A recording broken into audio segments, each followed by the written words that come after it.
आज हम लोगों ने पॉइंट नंबर 242 से कंटिन्यू करना है। CNS हम कर रहे थे। रफ़ीउल्ला 13th एडिशन में हमारे पास पेज नंबर 173 है। सबको मेरी आवाज़ आ रही है? सबको आवाज़ आ रही है?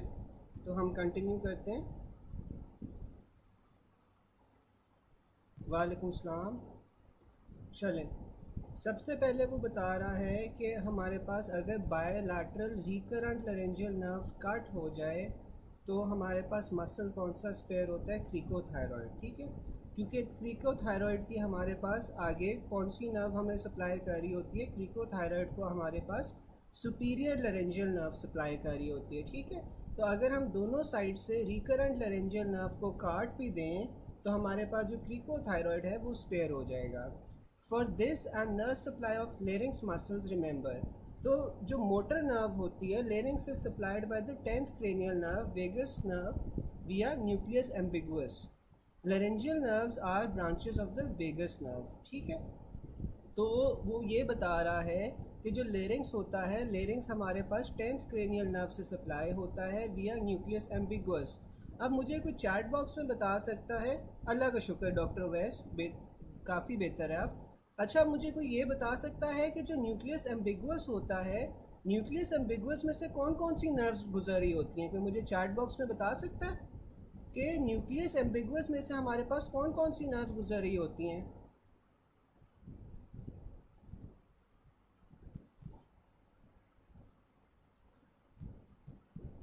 Laryngeal nerves are branches of the vagus nerve. Mnemonic इसका स्कार है। बिल्कुल डॉक्टर कुरतनैन सही कह रही है। 9, 10th और 11th जौन सी होती है वो हमारे पास गुजर रही होती है। ठीक है, और इसका निमोनिक हमारे पास स्कार आ जाता है। ठीक है, अब स्कार में जौन सा है ना, जो सुपीरियर लैरिंजियल नर्व है that gives motor supply to the cricothyroid, और क्रिकोथायरॉयड के अलावा जितने भी लैरिंजियल मसल्स होते हैं are supplied by the recurrent laryngeal nerve. ठीक है, तो इसी वजह से अगर हम दोनों साइड्स पे रिकरेंट लैरिंजियल नर्व को कट कर देंगे तो हमारे पास मसल कौन सा स्पेयर हो रहा है पे? क्रिकोथायरॉयड, क्योंकि क्रिकोथायरॉयड की जो मोटर सप्लाई है that is from the superior laryngeal nerve. ठीक है, फिर हमारे पास आ जाता है सेंसरी नर्व। अब जो सेंसरी नर्व है वो आ जाती है अबव द वोकल कॉर्ड्स। हमारे पास होती है internal laryngeal which is a branch of the superior laryngeal nerve. ठीक है, सुपीरियर लैरिंजियल नर्व की ब्रांच है हमारे पास इंटरनल लैरिंजियल, जो कि वोकल कॉर्ड से ऊपर हमारे पास सेंसरी सप्लाई दे रही होती है लेरिंग्स में,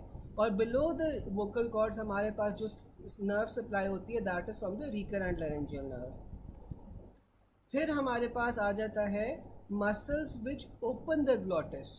तो जो हमारे पास ग्लॉटिस को मसल्स ओपन कर रहे होते हैं those are the posterior cricoarytenoid. ठीक है, आप इस तरह इमेजिन करो कि पीछे से दो मसल्स हैं जिन्होंने आपके पास ग्लॉटिस को पकड़ा हुआ है। ठीक है, तो ये जो पीछे से मसल्स हैं ये आपके पास ग्लॉटिस को फिर जाके खोलते हैं। ठीक है, which muscles which open the glottis हमारे पास कौन से होते हैं?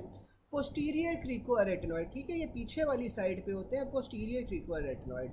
फिर हमारे पास आ जाता है muscles which close the glottis. अब ये जो क्लोज कर रहे हैं ना ये हमारे पास लैटरली पड़े होंगे, तो ये लैटरल क्रिकोअरेटेनॉइड्स हैं, ट्रांसवर्स अरेटेनॉइड्स हैं, क्रिकोथायरॉयड है और थायरोअरेटेनॉइड है। बिल्कुल डॉक्टर आयशा सही बता रही हैं कि पीछे की साइड पे आपके पास अबडक्टर्स पड़े होंगे। अबडक्टर्स हैं तो ये आपके पास क्या कर रहे हैं? मसल को खोल रहे हैं, अवे फ्रॉम द सेंटर लेके जा रहे हैं। ठीक है, फिर हमारे पास वो मसल्स थे जो कि ग्लॉटिस को क्लोज करते हैं। अब ये ग्लॉटिस को क्लोज कर रहे हैं तो इसमें हमारे पास कौन से आ गए? लैटरल क्रिकोअरेटेनॉइड, ट्रांसवर्स अरेटेनॉइड्स, क्रिकोथायरॉयड और थायरोअरेटेनॉइड। फिर हमारे पास आ जाता है muscles which tense the vocal cords. तो जो आपके पास मसल्स टेंस कर रहे हैं वोकल कॉर्ड्स को वो कौन से हैं? Cricothyroid. Muscles which relax the vocal cords वो हमारे पास आ जाते हैं थायरोअरेटेनॉइड्स। फिर आ जाता है muscles which open the inlet of the larynx, यानी कि जो लेरिंग्स है उससे वो ऊपर से खोलते हैं, उसका इनलेट खोलते हैं, वो हमारे पास होते हैं थायरोएपिग्लॉटिकस। ठीक है, थायरोएपिग्लॉटिकस जौन से होते हैं मसल्स वो लेरिंग्स का इनलेट खोल रहे हैं। ठीक है, अब हम MCQs करते हैं, उससे आपको मज़ीद क्लैरिफाई हो जाएगा कि patient with post thyroidectomy, hoarseness of voice, loosening of the vocal cords. अच्छा, अब आपके पास वो कौन से मसल्स थे, मुझे कोई चैट बॉक्स में बता सकता है कि जो आपके पास वोकल कॉर्ड्स को टेंस कर रहे थे? वोकल कॉर्ड्स को जो टेंस कर रहे थे वो कौन से मसल्स थे, कोई बता सकता है?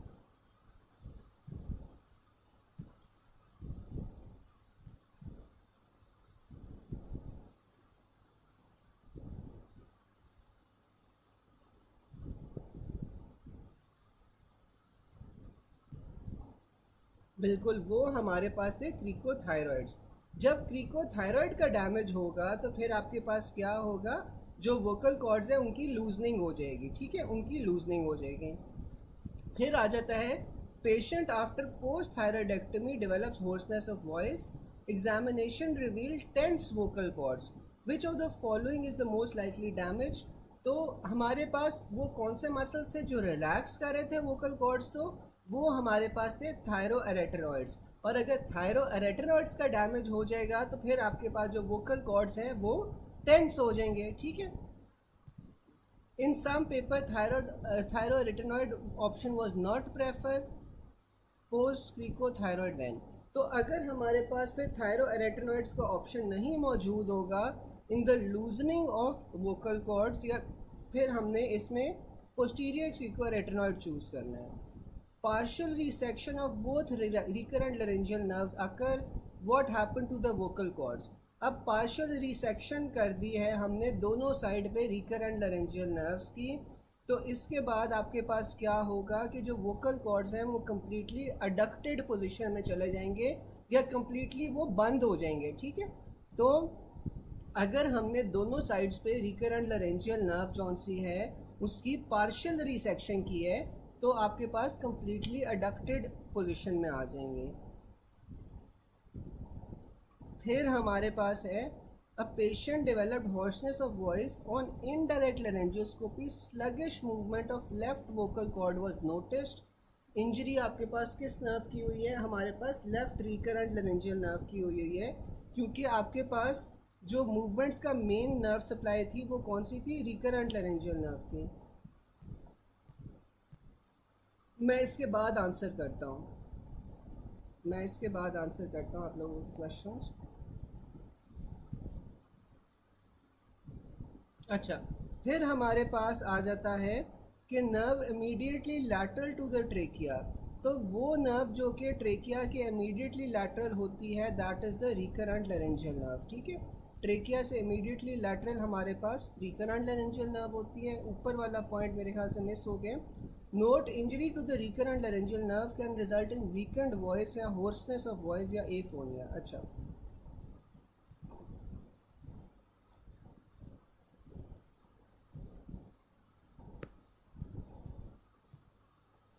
इसकी ना एक डायग्राम थी, मुझे एक मिनट दो, if I can find the diagram, मैं आपको डायग्राम से समझा देता हूँ।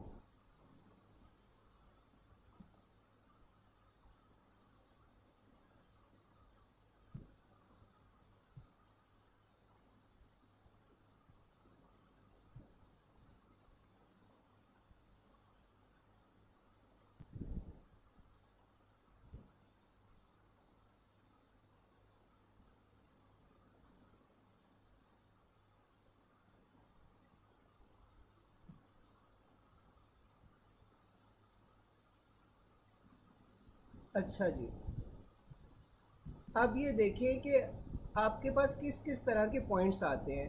पहला आता है कि sectioning of the external laryngeal nerve, ठीक है।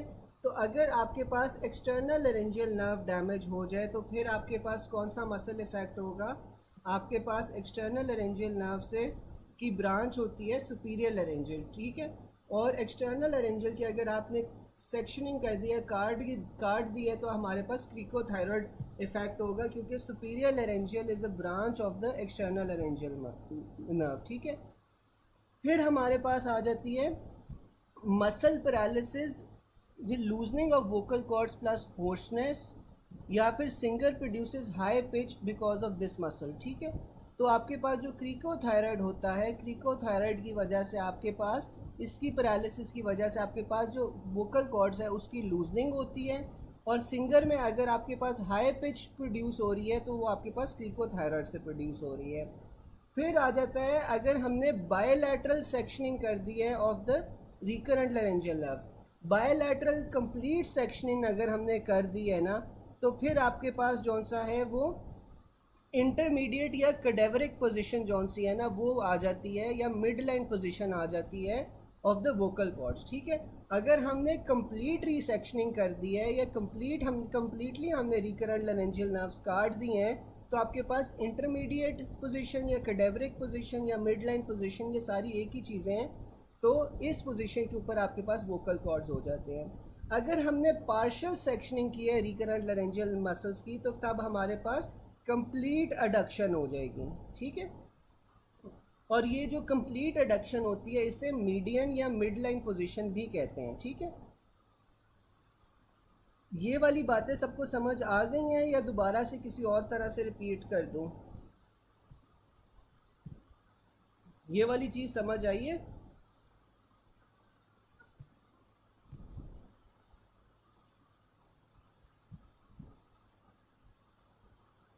नहीं नहीं डॉक्टर इकरा, पैरामीडियन नहीं होगी। पैरामीडियन जौन सी होती है ना वो कंप्लीट रिसेक्शन में होती है। जब हम कंप्लीटली दोनों साइड्स पे काट देना तो तब आपके पास पैरामीडियन होती है। मैं रिपीट कर देता हूँ। अच्छा, वैसे अगर कोई साइमल्टेनियसली व्हाट्सएप ग्रुप खोल सकता है ना तो वो काइंडली आप लोग खोल लो। मैं ये व्हाट्सएप ग्रुप पे आपको पिक्चर भेज देता हूँ वोकल कॉर्ड की लीजन्स की। मैं आपको व्हाट्सएप ग्रुप पे भी एक बार भेज देता हूँ। अगर आप स्पॉन्टेनियसली वो साइमल्टेनियसली वो खोल सको ना तो आपको शायद फिर बेहतर समझ आ जाए। मैं आप लोगों को पिक्चर भेज रहा हूँ व्हाट्सएप ग्रुप पे। ठीक है, यहाँ पे आप देखो कि अगर हमने एक्सटर्नल लैरेंजियल नर्व को कट किया है तो एक्सटर्नल लैरेंजियल के हमारे पास एक ब्रांच होती है which is the superior laryngeal. ठीक है, और वो क्रिकोथायरॉयड को सप्लाई कर रही होती है। ठीक है, अगर क्रिकोथायरॉयड का आपके पास डैमेज हो जाएगा तो फिर आपके पास जो वोकल कॉर्ड्स के मसल्स हैं वो जो क्रिकोथायरॉयड है उसके मसल पैरालिसिस की वजह से आपके पास लूजनिंग होगी वोकल कॉर्ड्स की और होर्सनेस प्रोड्यूस होगी। साथ में अगर सिंगर हाई पिच इसी वजह से जौन सा है उनकी होती है। फिर हमारे पास आ जाता है बायलैटरल या complete sectioning of recurrent laryngeal nerve with और विदाउट सुपीरियर लैरेंजियल नर्व। तो अगर आपने कंप्लीट रिसेक्शन कर दी है of the recurrent laryngeal nerve तो फिर आपके पास इंटरमीडिएट या कैडेवरिक पोजीशन या मिड लाइन पोजीशन आप ये पिक्चर में देख सकते हो। जो थर्ड नंबर पे आपके पास पोजीशन नज़र आ रही है ये आपके पास आ जाएगी इसके अंदर कंप्लीट सेक्शनिंग के अंदर। ठीक है, उसके बाद आ जाती है आपके पास bilateral partial sectioning of recurrent laryngeal nerve. तो उसके अंदर आपके पास पोजीशन 1 के अंदर चला जाएगा या कंप्लीटली अडक्टेड हो जाएगा, मीडियन पोजीशन में चला जाएगा। अगर unilateral complete section of recurrent laryngeal nerve किया है तो फिर आपके पास जौन सा है वो इंटरमीडिएट पोजीशन जौन सा है वो अज्यूम कर लेगा। पिक्चर के साथ समझ आ गई है सबको?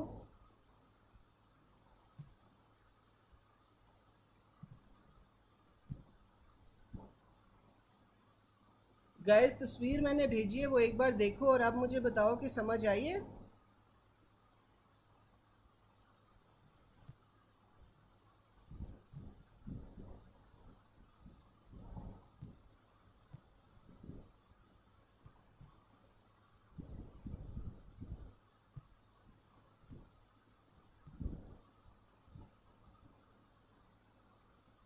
आप लोग 1 मिनट लेके वो पिक्चर देख के पढ़ लो।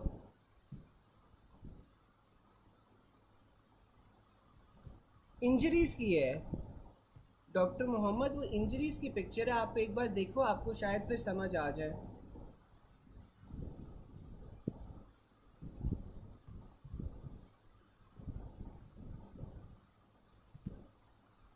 जी जी बिल्कुल, वो वोकल कॉर्ड्स की है, वोकल कॉर्ड्स की है। जी डॉक्टर मासूमा, इंटरमीडिएट और कैडेवरिक पोजीशन सेम ही है।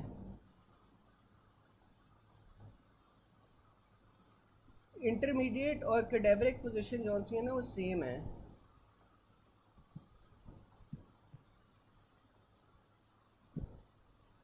जी डॉक्टर अवैस, वो वोकल कॉर्ड्स की ही पिक्चर है।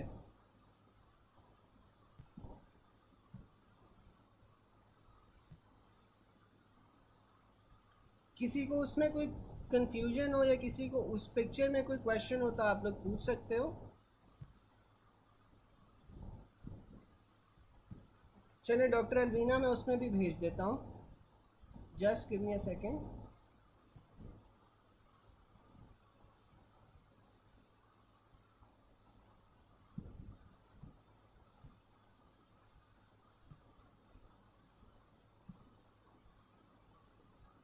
उसमें भी मैंने भेज दिए।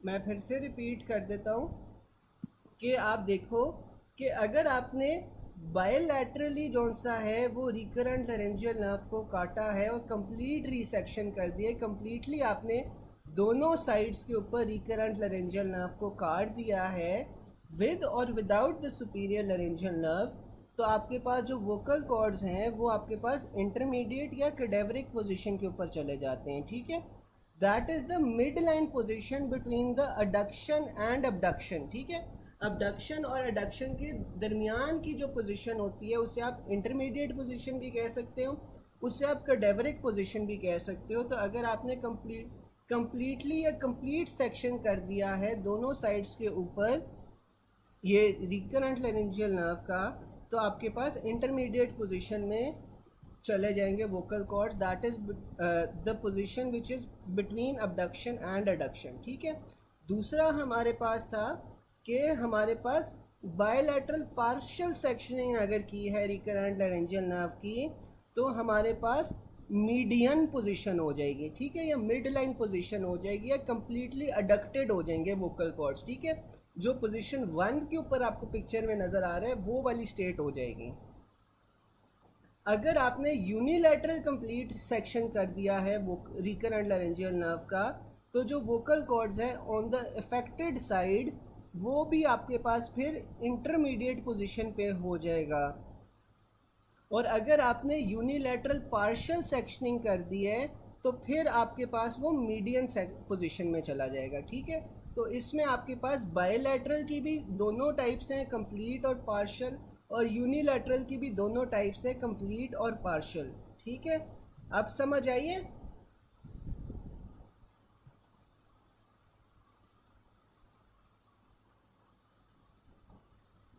डॉक्टर अलवीना, डॉक्टर मोहम्मद, आप समझ आ गई?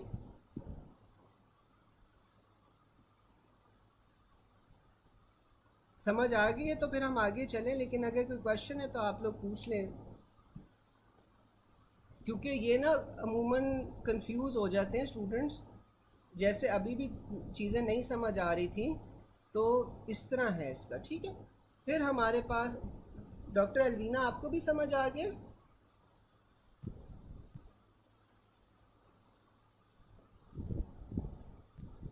फिर हमारे पास आ जाता है during thyroidectomy superior thyroid artery is located ligated close to the gland to save the external laryngeal nerve। अब थायरॉयडेक्टमी में वो जनरल कंसिडरेशंस बता रहा है कि हमें क्या क्या चीज़ें ज़रूरी होती हैं नोट करना। Isthmus of thyroid gland second, third और फोर्थ ट्रेकियल रिंग्स के सामने होता है। ठीक है, तो अब आप देखो कि जो थायराइड ग्लैंड होता है ना, थायराइड ग्लैंड के आपके पास वो कौन कौन से वर्टिब्रस के सामने पड़ा होता है, वो C5, C6, C7 और T1। C5 से लेकर T1 तक बेसिकली आपके पास थायराइड ग्लैंड की एक्सटेंट होती है। ठीक है, the thyroid gland is enclosed in pre tracheal fascia, और ये जो प्री ट्रेकियल फेशिया से इंक्लोज होता है ना, इसी वजह से आपके पास थायराइड ग्लैंड मूव करता है ड्यूरिंग स्वॉलोइंग। तो हमारे पास जो नेक होती है ना, नेक के अंदर हमारे पास 3 फेशियाज होते हैं।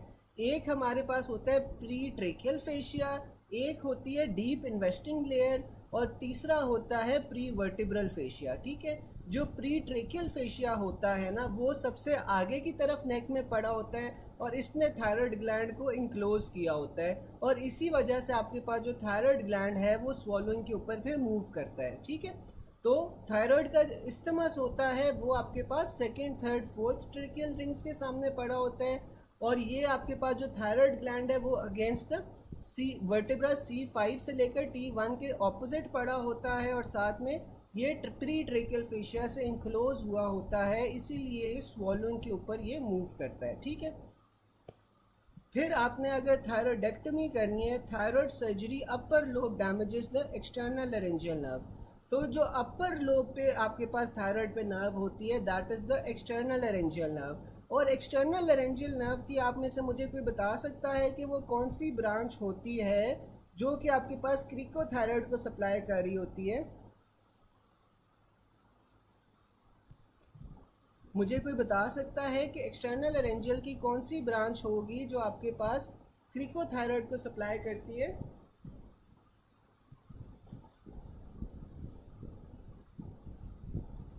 बिल्कुल सुपीरियर लेरेंजियल होती है।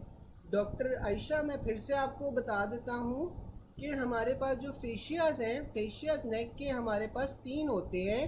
जो सबसे बाहर वाला होता है that is the pre tracheal fascia, और ये जो प्री ट्रेकियल फेशिया होता है ये आपके पास थायराइड ग्लैंड को इंक्लोज कर रहा होता है। ठीक है, और इसीलिए ड्यूरिंग swallowing आपके पास जो थायराइड ग्लैंड है वो मूव करता है। हम जब थायराइड का एग्जामिनेशन करते हैं तो हम पेशेंट को निगलने का कहते हैं, और निगलने का क्यों कहते हैं कि ताकि अगर हमारे पास जो थायराइड ग्लैंड है वो एनलार्ज हुआ होगा तो वो हमें नज़र आएगा। ठीक है, तो इसीलिए हम स्वॉलोइंग का कहते हैं इन द थायराइड इन वो एग्जामिनेशन। उसके बाद हमारे पास आ जाता है डीप इन्वेस्टिंग लेयर। अब जो डीप इन्वेस्टिंग लेयर होता है वो उसके अंदर पड़ा होता है, और फिर आपके पास तीसरा आ जाता है प्री वर्टिब्रल फेशिया। तो ये तीन आपके पास जौन से हैं वो नेक के फेशियाज होते हैं। ठीक है, बिल्कुल उसे डीग्लूटिनेशन टेस्ट भी कहते हैं, जिस तरह डॉक्टर आमना बता रही हैं। फिर हमारे पास आ जाता है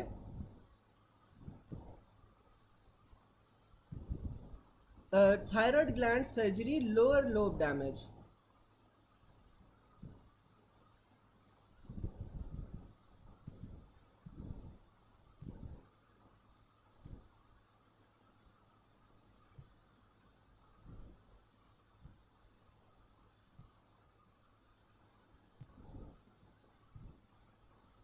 डॉक्टर इकरा ये देख लेते हैं, ये टेबल हो जाए तो फिर इसके बाद ये देख लेते हैं। ठीक है, हमारे पास ना फिर आ रहा है कि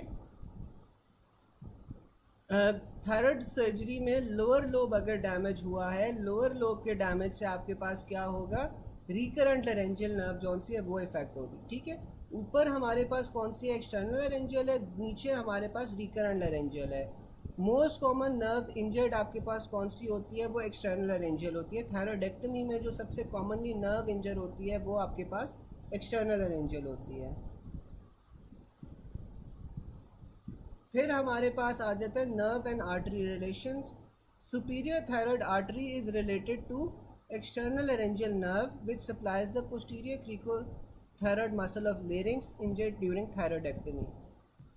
तो आपके पास जो सुपीरियर थायराइड आर्टरी होती है वो ऊपर वाले लोब में होती है, और जो सुपीरियर थायराइड आर्टरी है उसके साथ आपके पास कौन सी नर्व आ जाती है, एक्सटर्नल लेरेंजियल नर्व आ जाती है which supplies the posterior cricothyroid muscle of larynx injured during thyroidectomy.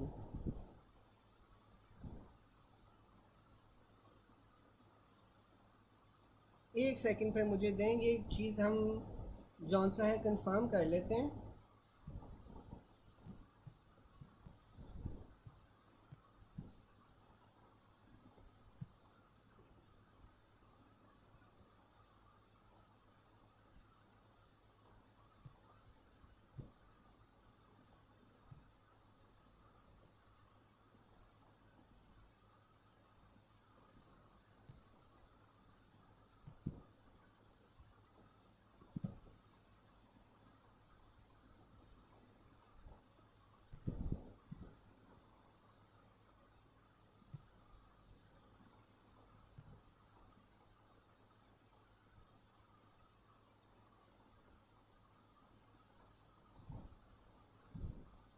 अच्छा, ये मैं फिर से आपको बता रहा हूँ कि जो आपके पास सुपीरियर लेरेंजियल होती है, सुपीरियर लेरेंजियल जौन सी होती है, that is a branch of the vagus nerve. अब जो वेगस नर्व होती है, वेगस नर्व की आपके पास दो ब्रांचेस हैं।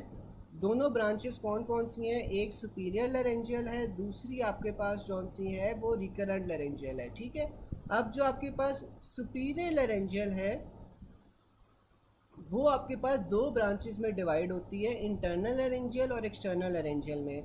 जो इंटरनल लेरेंजियल होती है वो आपके पास कहाँ पे सप्लाई कर रही थी? वो आपके पास सप्लाई कर रही थी अबव द वोकल कॉर्ड्स। ठीक है, internal laryngeal was supplying above the vocal chords. ठीक है, दूसरी आपके पास आ जाती है एक्सटर्नल लेरेंजियल।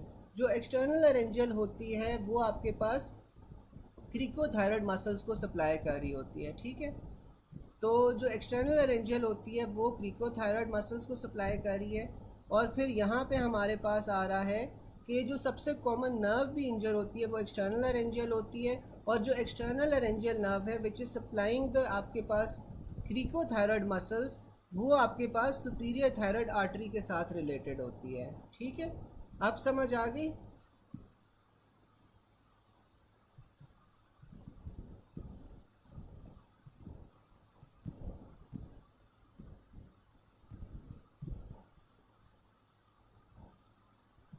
अच्छा, मैं फिर से सारा कुछ रिपीट कर देता हूँ।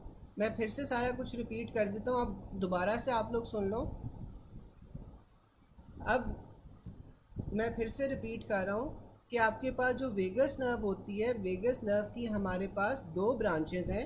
वेगस नर्व की जो दो ब्रांचेस हैं वो कौन कौन सी हैं? वो एक हमारे पास जौन सी है रिकरेंट लेरेंजियल है, दूसरी हमारे पास जौन सी है वो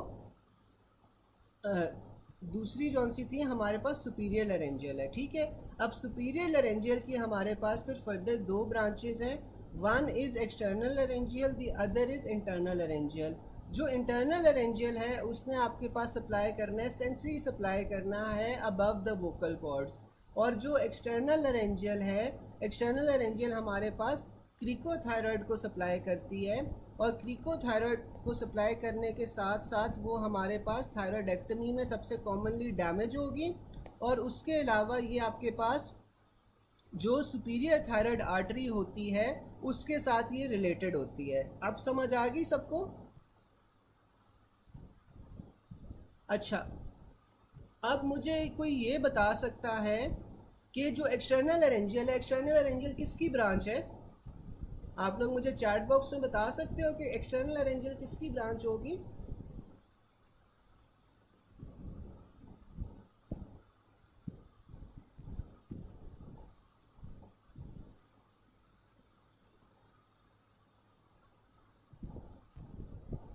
सुपीरियर लेरेंजियल की। ठीक है, अब आप लोग मुझे ये बता सकते हो कि जो क्रिकोथायरॉयड होता है, क्रिकोथायरॉयड को कौन सप्लाई कर रहा होता है? क्रिकोथायरॉयड को कौन सप्लाई कर रहा होता है?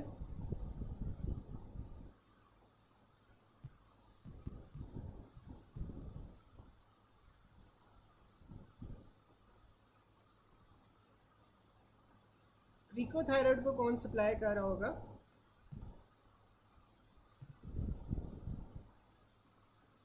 बिल्कुल, डॉक्टर आमना सही बता रही हैं। External laryngeal nerve which is a branch of the superior laryngeal.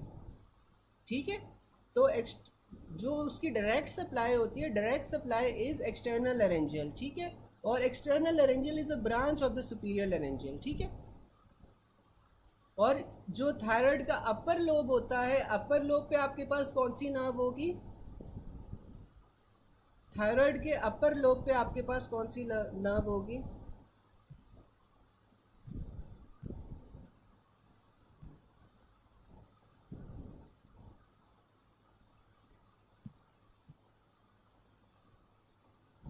जी जी बिल्कुल डॉक्टर मोहम्मद, आपने भी सही बताया, उन्होंने पूरी स्टेटमेंट बताई थी इसलिए मैंने उनका पॉइंट आउट किया था। एक्सटर्नल लेरेंजियल होगी, बिल्कुल ठीक है। और लोअर लोब पे आपके पास कौन सी नर्व होगी? लोअर पे आपके पास कौन सी नर्व होगी?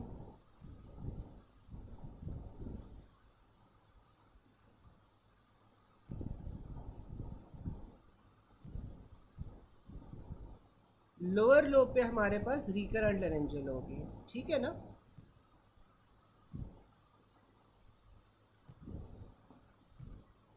अच्छा, बिल्कुल डॉक्टर मोहम्मद सही कह रहे हैं, रिकरेंट लेरेंजियल आपके पास लोअर लोब पे होगी which is a branch of the vagus, ठीक है।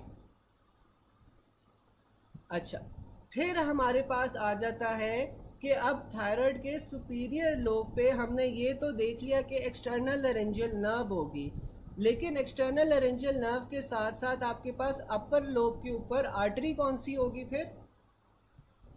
ये कोई बता सकता है कि अपर लोब के ऊपर हमारे पास आर्टरी कौन सी होगी फिर, विच is accompanying the external laryngeal?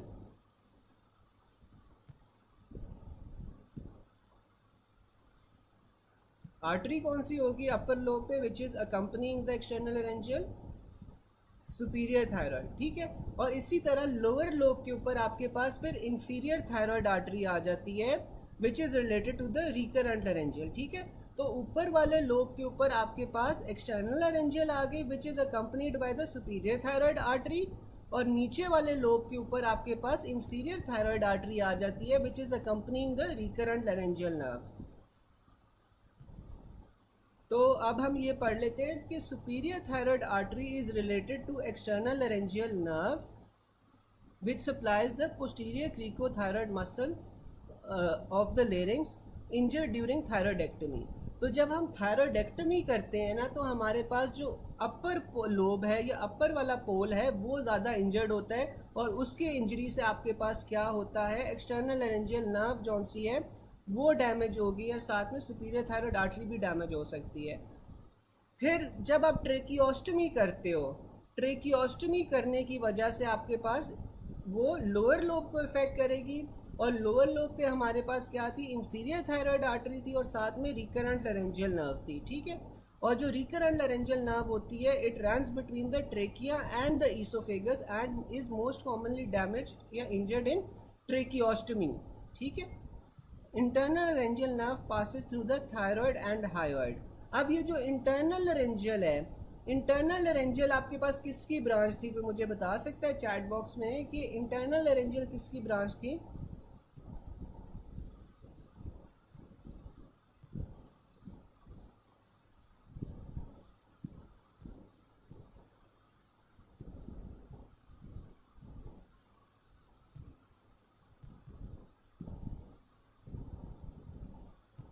बिल्कुल सुपीरियर लेरेंजियल की।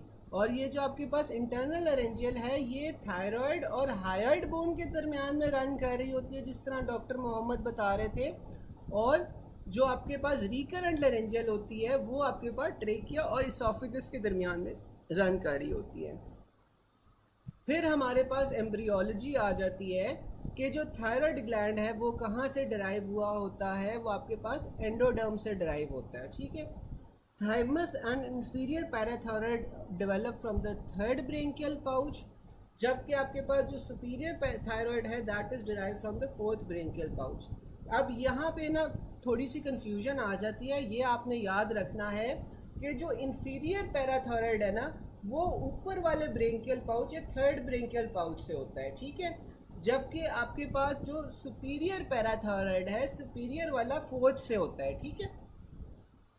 तो ये भी याद रखने वाली बात है कि जो सुपीरियर पैराथायराइड है that is derive from the fourth branchial pouch, यानी कि जो ऊपर वाला है वो नीचे वाले ब्रेंकियल पाउच से डिराइव हो रहा है, और जो नीचे वाला इंफीरियर पैराथायराइड है और साथ में थाइमस है वो थर्ड ब्रेंकियल पाउच से डिराइव हो रहा है, ठीक है।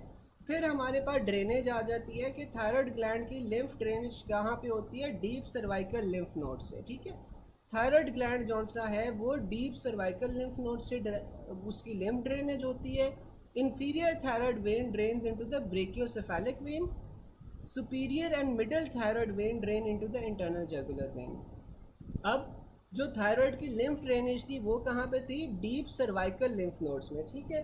तो डीप सर्वाइकल लिम्फ नोड्स आपको पता है ये थायराइड वाले रीजन में या नेक वाले रीजन के अंदर ही डीप सर्वाइकल लिम्फ नोड्स होते हैं। उसके बाद आपके पास वो ये बता रहा है कि जो सुपीरियर और मिडल थायराइड वेन है वो इंटरनल जगुलर वेन में जाएगी, जबकि जो इंफीरियर थायराइड वेन है वो ब्रेकियोसेफेलिक वेन में जाएगी, ठीक है। यहाँ तक यार सबको समझ आ गया? यहाँ तक कोई क्वेश्चंस तो नहीं है? अब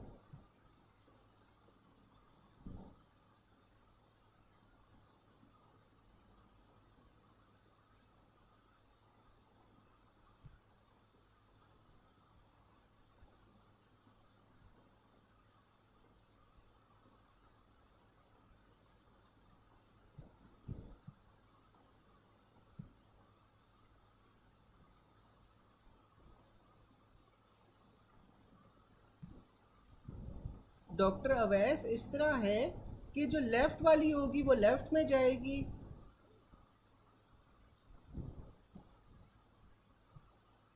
सुपीरियर और मिडल थायराइड वेन जौन सी है वो इंटरनल जगुलर वेन में ही जाती है।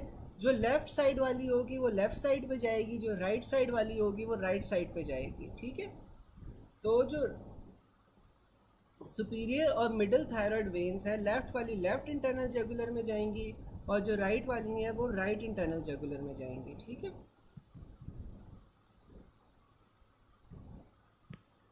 फिर हमारे पास आ जाता है landmark of thyroid gland is at the level of C5 to T1। तो हमने पढ़ा था कि जो थायराइड ग्लैंड होता है वो कौन से वर्टिब्रस के अगेंस्ट लाई कर रहा होता है, तो वो C5 से T1 तक जौन सा है आपके पास थायराइड ग्लैंड की एक्सटेंट होती है। फिर आ जाता है in partial thyroidectomy, posterior thyroidectomy done carefully because to preserve the parathyroid gland. तो हमें पता है कि आपके पास जो थायराइड ग्लैंड होता है उसके पीछे पैराथायराइड ग्लैंड्स भी पड़े होते हैं। तो आप जब थायराइडेक्टमी करते हो तो पोस्टीरियर थायराइडेक्टमी आपने ध्यान से करनी होती है ताकि पैराथायराइड ग्लैंड की इंजरी ना हो। Most commonly injured during thyroidectomy तो आपके पास कौन सी है, एक्सटर्नल लेरेंजियल नर्व है। और जो एक्सटर्नल लेरेंजियल नर्व है वो अपर लोब पे होती है या लोअर लोब पे होती है, कोई बता सकता है? अपर लोब पे होगी या लोअर लोब पे होगी थायराइडेक्टमी में जो एक्सटर्नल लेरेंजियल नर्व इंजर्ड है? चैट बॉक्स में आप लोग बता सकते हो। बिल्कुल अपर लोब पे होगी। और ट्रेकियोस्टमी जब करते हैं तो वो आपके पास लोअर लोब वाली जगह को इफेक्ट करती है। और वहाँ पे कौन सी फिर नर्व इंजर होती है, वहाँ पे हमारे पास रिकरेंट लेरेंजियल नर्व इंजर होगी, ठीक है। उसके बाद वो बता रहा है कि जो होर्सनेस ऑफ वॉइस होती है वो क्यों होती है, वो रिकरेंट लेरेंजियल नर्व के डैमेज की वजह से होती है। फिर आ जाता है superior laryngeal nerve passes between the hyoid and upper border of thyroid cartilage, ठीक है। तो सुपीरियर लेरेंजियल नर्व जौन सी है वो भी आपके पास हायोइड और अपर थायराइड कार्टिलेज के दरमियान से गुजरी होती है। फिर हमारे पास आ जाता है कि superior laryngeal artery and internal laryngeal nerve pass between the thyroid and hyoid, ठीक है। तो सुपीरियर लेरेंजियल आर्टरी है और साथ में आपके पास इंटरनल लेरेंजियल नर्व है, ये दोनों आपके पास थायराइड और हायोइड के दरमियान से गुजरी होती हैं। Nerve supply of trachea is recurrent laryngeal nerve. तो ट्रेकिया की nerve supply is recurrent laryngeal nerve. जो इस्थमस होता है वो हमारे पास सेकेंड, थर्ड और फोर्थ ट्रेकियल रिंग्स के दरमियान होता था, ठीक है। 10 days after thyroidectomy patient presented with spasm complaint. Diagnosis क्या है, हाइपोकैल्सीमिक टेटनी। यहाँ पे आपके पास कौन सी चीज़ डैमेज हुई होगी, फिर पैराथायराइड ग्लैंड डैमेज हुआ होगा, ठीक है, जिस वजह से हमारे पास हाइपोकैल्सीमिक टेटनी हो रही है। The posterior side of thyroid is spared in thyroid surgery to spare which of the following organs? तो वो पैराथायराइड ग्लैंड होता है। During tracheostomy, increased bleeding is due to injury of the anterior jugular vein। अच्छा, तो अब ना ये आपके पास होता है कि ट्रेकियोस्टमी आप कर रहे हो, ट्रेकियोस्टमी में आपके पास नॉर्मली आर्टरी कौन सी डैमेज होनी चाहिए, कोई मुझे बता सकता है? ट्रेकियोस्टमी में नॉर्मली आर्टरी कौन सी डैमेज होनी चाहिए?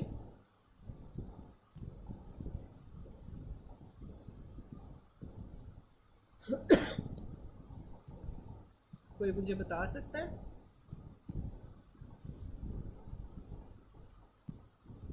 इंफीरियर थायराइड, बिल्कुल, क्योंकि वहाँ पे आपके पास इंफीरियर लोब के ऊपर आपके पास डैमेज होता है। लेकिन अगर वो इस तरह का सिनेरियो दे देना जिसमें ट्रेकियोस्टमी है और ट्रेकियोस्टमी में मैसिव ब्लीड है या हैवी ब्लीड है, जिस तरह डॉक्टर अवैस बता रहे हैं, या इंक्रीज ब्लीडिंग हो रही है, तो फिर हमने इंटीरियर जगुलर वेन को चूज़ करना है, ठीक है। तो अगर वो ट्रेकियोस्टमी के साथ इंक्रीज ब्लीडिंग या मैसिव ब्लीड बता दे तो फिर हमने इंटीरियर जगुलर वेन को चूज़ करना है, ठीक है।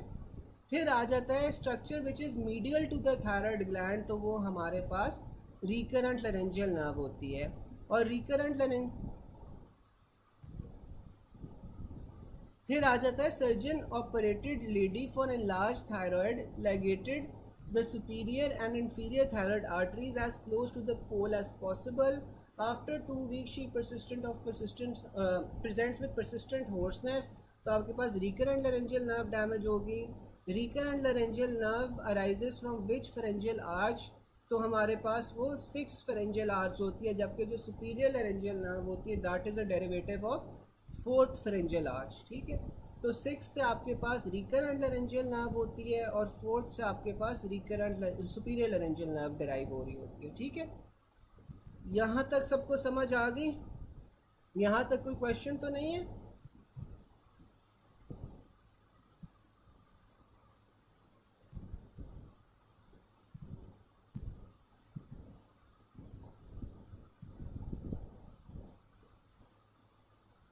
चल फिर हम आगे चलते हैं कि surgery of lower pole of thyroid में damage which nerve will be damage during the ligation of inferior thyroid artery. तो लोअर पोल पे इंफीरियर थायराइड आर्टरी के साथ आपके पास कौन सी नर्व होती है? रिकरेंट लैरेंजियल होती है. Which nerve is most likely to be injured during surgery of upper lobe of thyroid. चले ये हमारे पास ख़त्म हो जाए ना, फिर मैं आप रैपिड एक रिविजन कर लेते हैं, ये पॉइंट ख़त्म हो जाए. Which nerve is most likely to be injured during surgery of upper lobe of thyroid. Upper lobe अब आपने डैमेज कर दिया है तो उसमें हमारे पास एक्सटर्नल लैरेंजियल आ जाएगी. During thyroid surgery and ligation of inferior thyroid artery nerve most susceptible is recurrent laryngeal nerve. ठीक है, फिर आ जाता है it also comes this way. Which nerve is most likely to be injured during surgery of lower pole of thyroid. तो lower pole of thyroid पे हमारे पास कौन सी होती है? Recurrent laryngeal nerve. Thyroidectomy was done in left lower lobe. Artery was ligated which supply this area. Which nerve have more chances to be injured during this operation. तो वो हमारे पास रिकरेंट लैरेंजियल नर्व होगी. ठीक है, thyroidectomy अब उसने की है in the left lower lobe. Artery was ligated in this area. तो लेफ्ट लोअर लोब पे हमारे पास फिर रिकरेंट लैरेंजियल नर्व आ जानी चाहिए. ठीक है, inferior lobe of thyroid in association with recurrent laryngeal. During thyroidectomy inferior thyroid artery elongated, which most likely nerve damage आपके पास recurrent laryngeal हो जाएगी. ठीक है, वैसे अगर हाल ही आपके पास थायराइडेक्टमी का सिनेरियो हो, हाल ही थायराइडेक्टमी में हमारे पास कौन सी नर्व डैमेज होती है? External laryngeal. लेकिन अब अगर उसने यहाँ पे दे दिया है कि थायराइडेक्टमी में आपने जौन सा है वो लोअर पोल ऑफ थायराइड की थायराइडेक्टमी की है, या फिर आपके पास इंफीरियर थायराइड आर्टरी जौन सी है वो डैमेज हुई है, तो इसके साथ जो एसोसिएटेड नर्व होगी थायराइडेक्टमी में वो आपके पास पे रिकरेंट लैरेंजियल नर्व हो जाएगी. ठीक है, विच of the following nerve accompany superior laryngeal artery. तो वो हमारे पास इंटरनल लैरेंजियल नर्व होती है. ठीक है, remember for superior thyroid artery हमारे पास एक्सटर्नल लैरेंजियल नर्व है. ठीक है, तो सुपीरियर लैरेंजियल आर्टरी के साथ इंटरनल लैरेंजियल नर्व है. सुपीरियर थायराइड आर्टरी के साथ हमारे पास एक्सटर्नल लैरेंजियल नर्व है. और इंफीरियर थायराइड आर्टरी के साथ कौन सी नर्व एसोसिएटेड है? आप लोग मुझे चैट बॉक्स में बता सकते हो कि इंफीरियर थायराइड आर्टरी के साथ फिर कौन सी एसोसिएटेड है नर्व?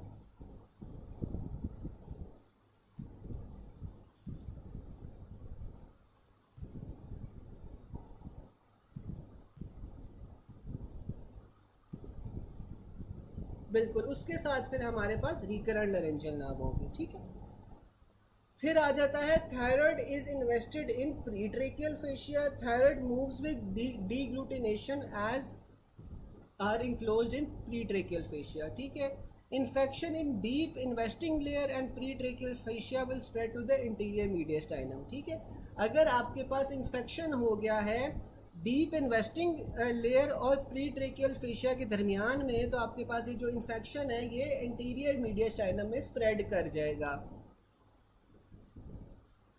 फिर आपके पास आ जाता है swelling of neck which moves with swallowing infection in the pretracheal fascia. ठीक है, अच्छा ये हमारे पास पॉइंट्स हो गए हैं. पॉइंट्स के अंदर आपसे कुछ जल्दी जल्दी सवाल मैं पूछता जाता हूँ.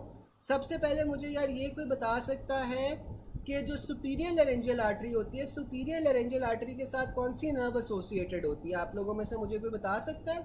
सुपीरियर लैरेंजियल के साथ आपके पास कौन सी नर्व एसोसिएटेड होगी?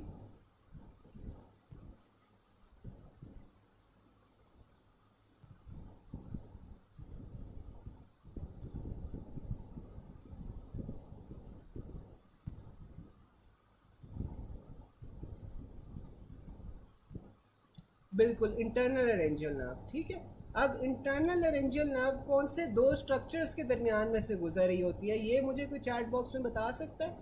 इंटरनल लैरेंजियल जौन सी होती है आपके पास कौन से दो स्ट्रक्चर्स के दरमियान से गुजर रही होगी?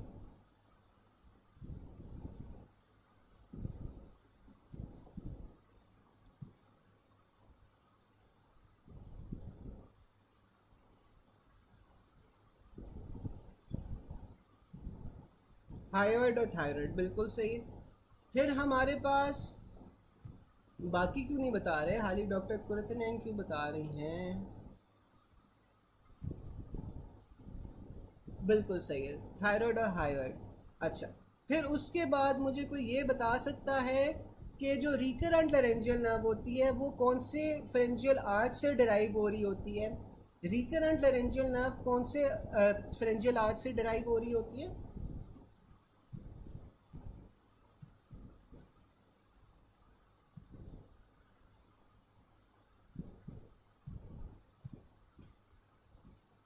बिल्कुल। मुझे कोई बता सकता है कि जो सुपीरियर लैरेंजियल नर्व होती है वो कौन से आर्च से डिराइव हो रही होती है, कौन से फेरेंजियल आर्च से डिराइव हो रही होती है?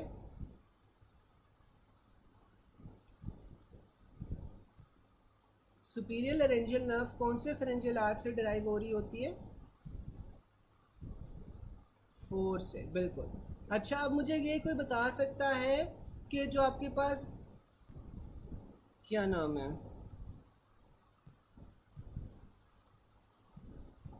ठीक है, अब मुझे कोई ये बता सकता है कि जो आपके पास सुपीरियर पैराथायरॉइड ग्लैंड है वो कौन से फेरेंजियल पाउच से डिराइव हो रहा होता है? सुपीरियर पैराथायरॉइड जौन सा होता है वो कौन से फेरेंजियल पाउच से डिराइव हो रहा होता है?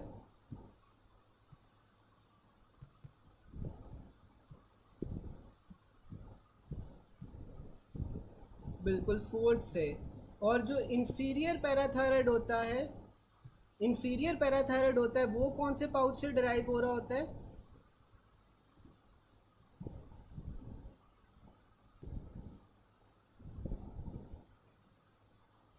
बिल्कुल ठीक है। अच्छा, थाइमस कौन से आपके पास फ्रेंजियल पाउच से डिराइव हो रहा होता है? थाइमस, थाइमस कौन से आपके पास फ्रेंजियल पाउच से डिराइव हो रहा होता है?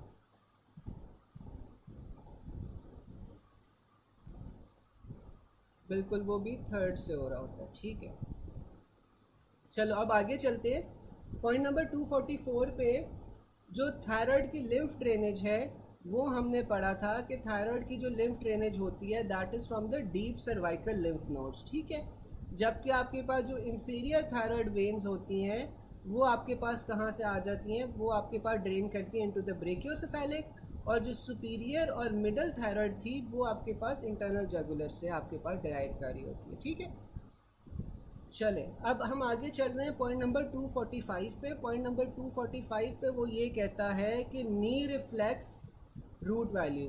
तो अब जो नी रिफ्लेक्स होता है ना, नी रिफ्लेक्स का आपके पास L3 L4 होता है। एक्िलीज रिफ्लेक्स, या आपसे ये कोई पूछ ले कि एंकल रिफ्लेक्स या एंकल का कहीं भी आपके पास वर्ड आ जाए ना, या एक्िलीज रिफ्लेक्स आ जाए, तो आपने हमेशा S1 S2 को चूज़ करना है। अब वो याद किस तरह करवा रहा है, S1 S2 बकल माई शू, क्योंकि आपके पास जो जूते होते हैं वो आप पाँव की तरफ ही पहनते हो ना, या वो एंकल आपके पास बकल माई शूज़ एंकल के लिए है। ठीक है, फिर आपके पास पटेलर या knee reflex L3 L4 kick the door. ठीक है, अब L3 L4 जौन सा है दैट इज़ फॉर पटेलर या नी रिफ्लेक्स। तो अब जो नी रिफ्लेक्स है उसके लिए L3 L4 kick the door, जब आप डोर को किक करते हो तो आपके पास ये नी पे एक्सटेंशन होती है, तो यहाँ पे L3 L4 kick the door. फिर आपके पास bicep and brachioradialis C5 C6, bicep और ब्रेकियोरेडियालिस रिफ्लेक्सेस के लिए हमारे पास C5 C6 आ जाता है। पिकअप स्टिक्स, ठीक है, जब आप स्टिक्स को उठा रहे होते हो तो आपके पास यहाँ पे बाइसेप पे फ्लेक्शन होती है। ठीक है, तो C5 C6 pickup स्ट्रिक्स, tricep reflex पीछे की तरफ होगा, एक्सटेंशन करवा रहा होगा, तो आपके पास C7 C8 ट्राइसेप रिफ्लेक्स के लिए ले देम स्ट्रेट, और क्रीमस्टेरिक reflex L1 L2 testicles move, ठीक है। क्रीमस्टेरिक रिफ्लेक्स में L1 L2 टेस्टिकल्स मूव, ठीक है। एक बार मैं फिर से रिपीट कर देता हूँ।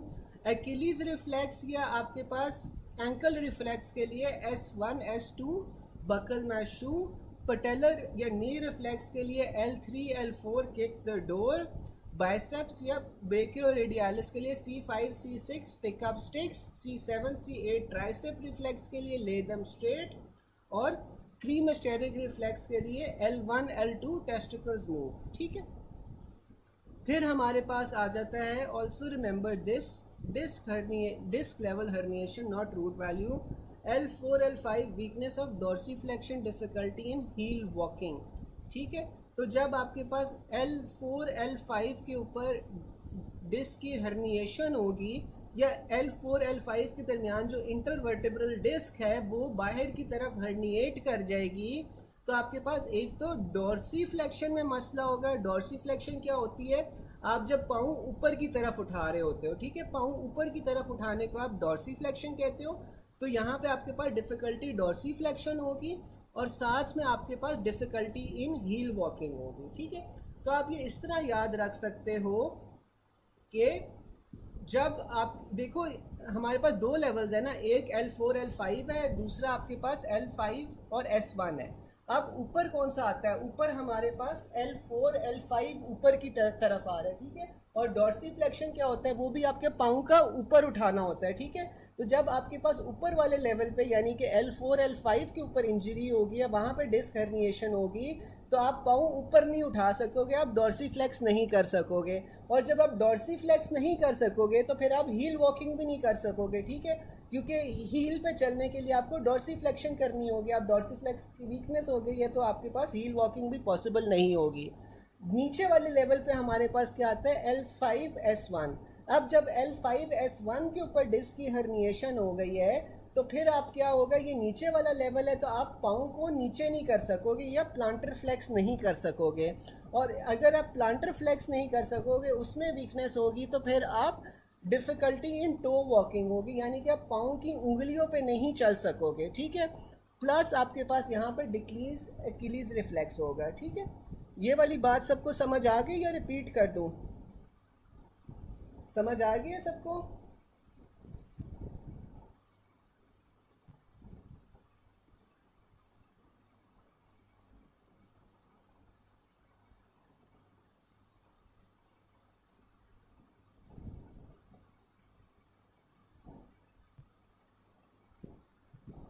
चलें, फिर हमारे पास आ जाता है S1 नर्व कंप्रेस। तो S1 S2 किसके लिए था? आपके पास एंकल या एक्िलीज रिफ्लेक्स के लिए S1 S2 था, ठीक है। फिर आपके पास आ जाता है a women develop sciatic pain nerve compression at L4 L5। तो अब L4 L5 के ऊपर आपके पास नर्व कंप्रेशन हुई हुई है या डिस्क हर्निएशन हुई हुई है, तो अब आपके पास क्या होगा? डोर्सीफ्लेक्शन में मसला होगा। और अगर आप पाँव डोर्सीफ्लेक्स नहीं कर पा रहे तो आप हील पे चल भी नहीं पाओगे, ठीक है। फिर हमारे पास आ रहा है कि lumbar pain with loss of ankle jerk, weak ankle jerk तो आपके पास S1 इन्वॉल्व होगा। Nerve supply of knee jerk, तो नी जर्क के लिए हमारे पास क्या था? L3 L4 था।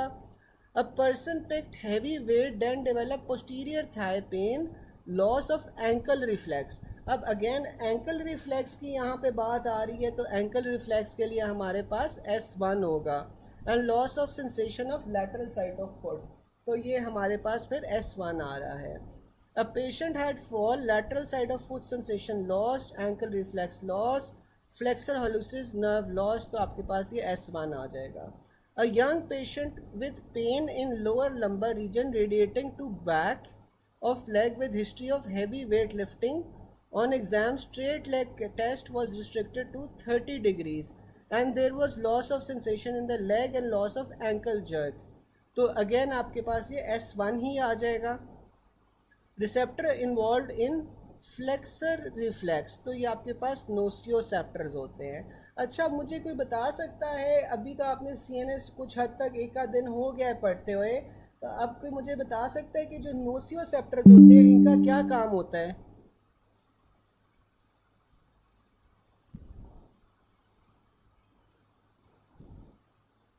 नोसियोसेप्टर्स का क्या काम होता है, मुझे कोई बता सकता है?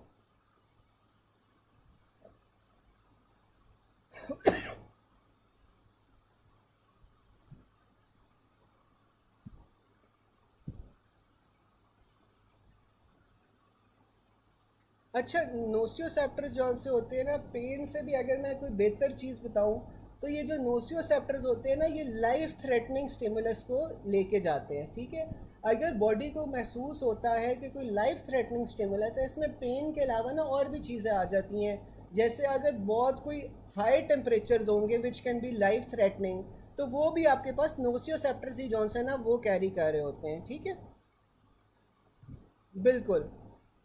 तो इसमें ना आपके पास कोई भी ऐसी कंडीशंस जिसमें आपके पास लाइफ थ्रेटनिंग कोई स्टिमुलस हो ना, तो वो आपके पास नोसियोसेप्टर्स जो से वो लेके जाते हैं। अब nocicept receptors involve in flexor reflex. अब फ्लेक्सर रिफ्लेक्स क्या होता है? फ्लेक्सर रिफ्लेक्स ये होता है कि जैसे आपने फॉर इंस्टेंस किसी गर्म पैन के ऊपर हाथ रख दिया है, ठीक है, तो आपके पास क्या होगा, नोसियोसेप्टर्स एक्टिवेट होंगे और उन्होंने एकदम से बाय डिफ़ॉल्ट फ्लेक्शन करवा लेनी है, ठीक है। आपका दिमाग नहीं सोच रहा होगा तब, लेकिन आप जौन सा है डायरेक्टली, क्योंकि एक लाइफ थ्रेटनिंग स्टिमुलस आ गया है, तो आपने फ्लेक्सर रिफ्लेक्स कर लिया। दिमाग तक बेशक आपके पास सिग्नल्स पहुंचे हो ना पहुंचे हो, या दिमाग में बाद में सेंसेशन पहुंचती है, हाथ बंदा अपना पहले उठा देता है, ठीक है। तो that is a flexor reflex, ठीक है। फिर हमारे पास आ जाता है receptors involve in withdrawal reflex are nociceptors. तो ये फ्लेक्सर रिफ्लेक्स को ही हम विड्रॉल रिफ्लेक्स कहते हैं। फिर आ जाता है brain stem not functioning which function is still spared. तो आपके पास ये विड्रॉल रिफ्लेक्स होता है, क्योंकि ये ब्रेन तक नहीं जाता है, डायरेक्टली स्पाइनल कॉर्ड से ही आपके पास होके आपके पास फ्लेक्शन करवा देता है, ठीक है। Polysynaptic reflex arc is cremasteric reflex. In reflex arc which part of the brain is involve, तो आपके पास वो सेरिब्रल कॉर्टेक्स होता है। A patient was diagnosed as a case of cord compression. His lower limb reflexes, ankle knee reflex was exaggerated, लेकिन उसका bicep reflex is absent. तो bicep reflex absent है, तो ये आपके पास कहाँ पे कंप्रेशन हो रही है, C5 C6 पे कंप्रेशन हो रही है, ठीक है। फिर आ जाता है remember about knee jerk. It also comes with different options in different paper. Knee jerk is an example of monosynaptic reflex. Knee jerk आपके पास एक इनवॉलेंट्री रिफ्लेक्स भी होता है, मायोटैक्टिक रिफ्लेक्स भी होता है। Policeman got shot and loss knee jerk reflex, where will be the lesion, तो आपके पास L4 पे होगी, ठीक है। L3 L4 हमने पढ़ा था कि वो नी जर्क के लिए था। यहाँ तक यार किसी को कोई क्वेश्चन हो या कोई चीज़ ना समझ आई हो? पॉइंट नंबर 245 में किसी को कोई चीज़ ना समझ आई हो?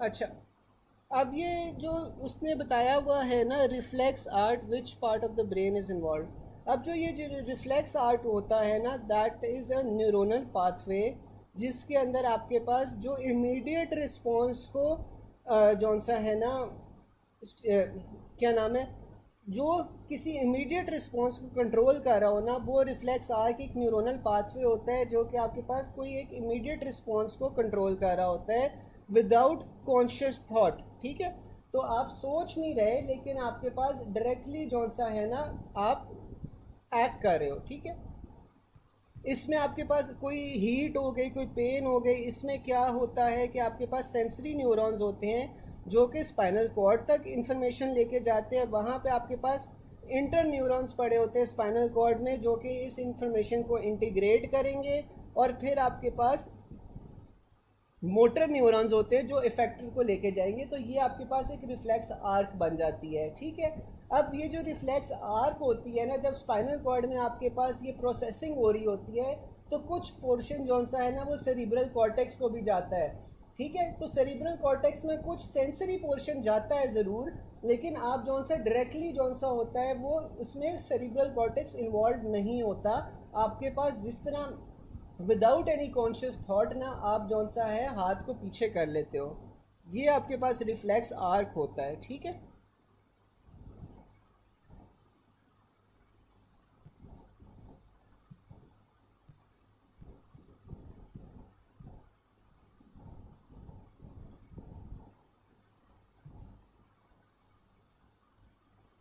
जी जी डॉक्टर आमना, ये जो मायोटैक्टिक है ना, मायोटैक्टिक का मतलब होता है मसल से रिलेटेड, ठीक है।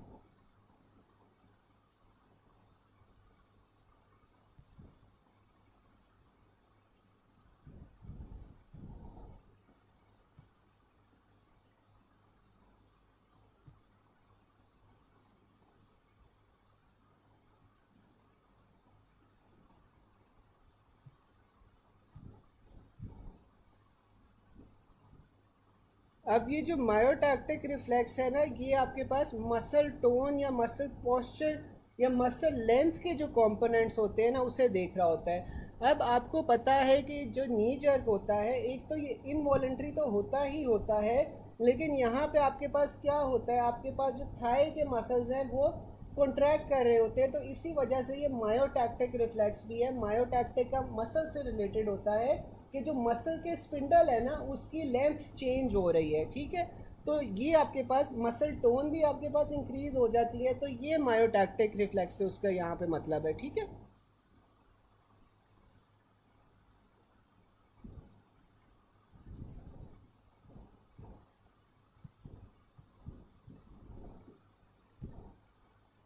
जी जी डॉक्टर अवैस, मोनोसाइनेप्टिक का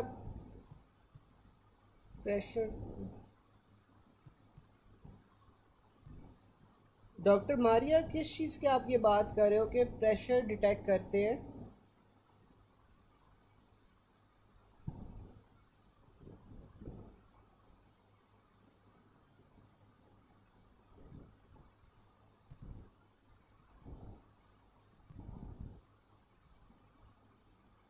जो डॉक्टर मोहम्मद मोनोसिनेप्टिक रिफ्लेक्स होता है ना, मोनोसिनेप्टिक रिफ्लेक्स का मतलब है कि आपके पास सिर्फ एक साइनाप्स होता है between the sensory neuron and the motor neuron, ठीक है। तो जो मोनोसिनेप्टिक रिफ्लेक्सेस होते हैं उसमें आपके पास एक ही साइनाप्स होता है सेंसरी और मोटर न्यूरॉन्स के दरमियान में। तो ये आपके पास जौन सा ये मोनोसिनेप्टिक रिफ्लेक्स होता है, ठीक है, कि सेंसरी और मोटर के दरमियान में एक साइनाप्स होगा, तो वो आपके पास मोनोसिनेप्टिक होगा। डॉक्टर मोहम्मद, डॉक्टर ज़ारा, आपको समझ आ गई है?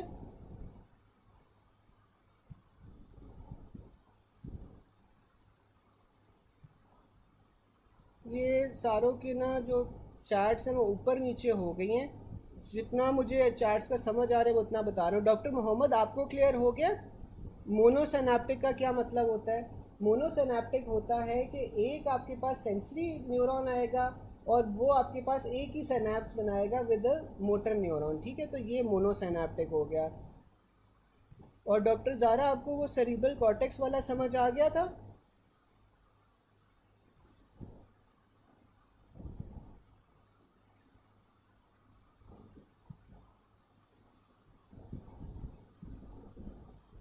फिर हमारे पास आ जाता है internal jugular plus subclavian joint to form the brachiocephalic, ठीक है।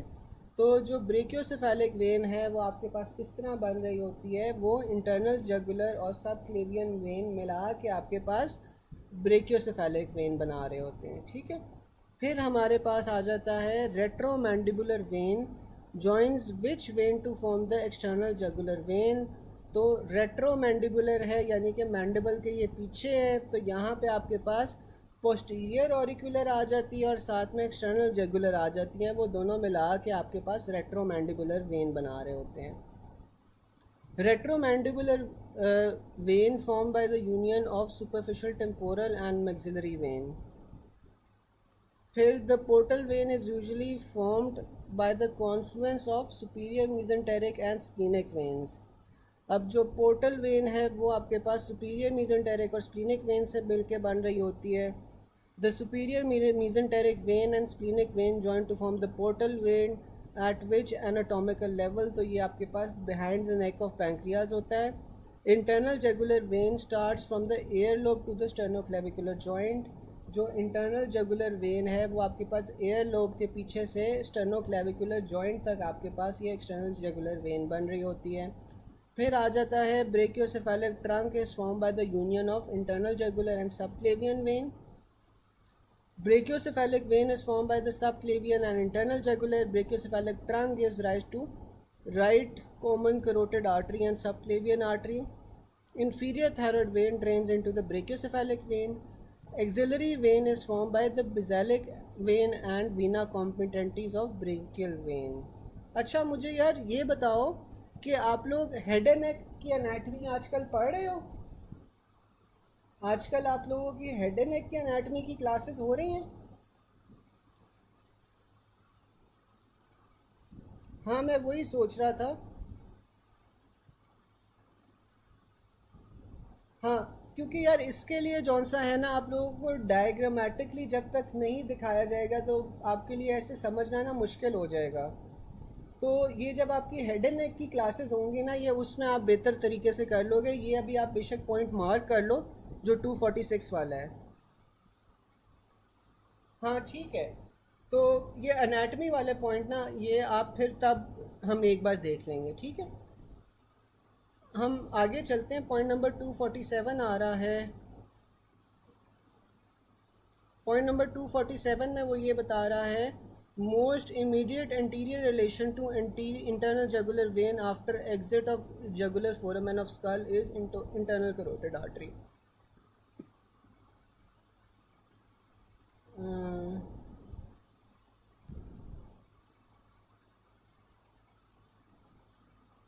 यार ये भी जौन सा है आपके पास है तो एनाटमी ही।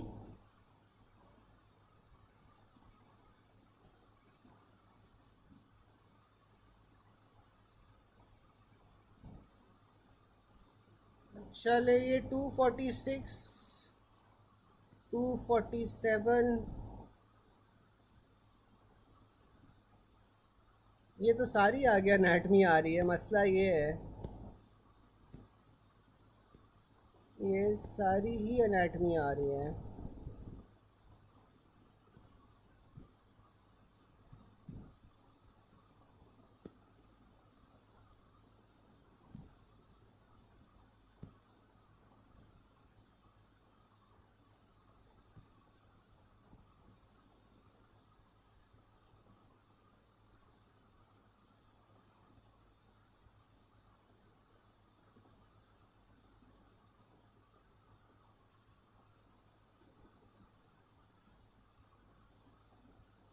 हाँ वैसे डॉक्टर आमना सही कह रही हैं कि जो आर्टरी वाले पॉइंट्स हैं वो तो एटलीस्ट कर लो, क्योंकि वो आपके पास ना फिजियोलॉजी में भी आपके पास या पैथोलॉजीज़ में भी आपके पास इंपॉर्टेंट होंगे, ठीक है।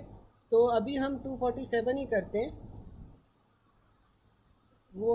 हम 247 ही करते हैं। Most immediate interior relation to internal jugular vein after its exit from the internal jugular foramen of skull is internal carotid artery. अच्छा अब जो आपके पास जगुलर फोरामेन होता है ना, जगुलर फोरामेन में से आपके पास क्या क्या चीज़ें गुजर रही होती हैं? मुझे कोई बता सकता है, किसी को पता है कि जो जगुलर फोरामेन होता है उसमें से क्या क्या चीज़ें गुजर रही होती हैं? कोई मुझे बता सकता है?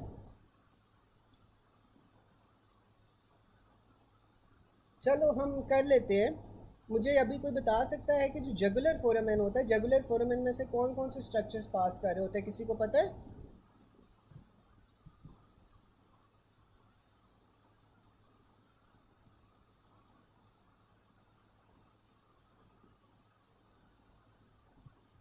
9, 10, 11 तीन नर्व्स गुजरी होती है, 9, 10, 11। और साथ में आपके पास इंटरनल जुगुलर वेन गुजर रही होती है, ठीक है। तो 9, 10, 11 नर्व्स गुजर रही होती हैं और साथ में आपके पास इंटरनल जुगुलर वेन गुजर रही होती हैं। तो वो ये पूछ रहा है कि जब internal jugular when jugular foramen में से गुजरेगी तो उसके इंटीरियरली आपके पास जौन सी है वो इंटरनल कैरोटिड आर्टरी होती है, ठीक है।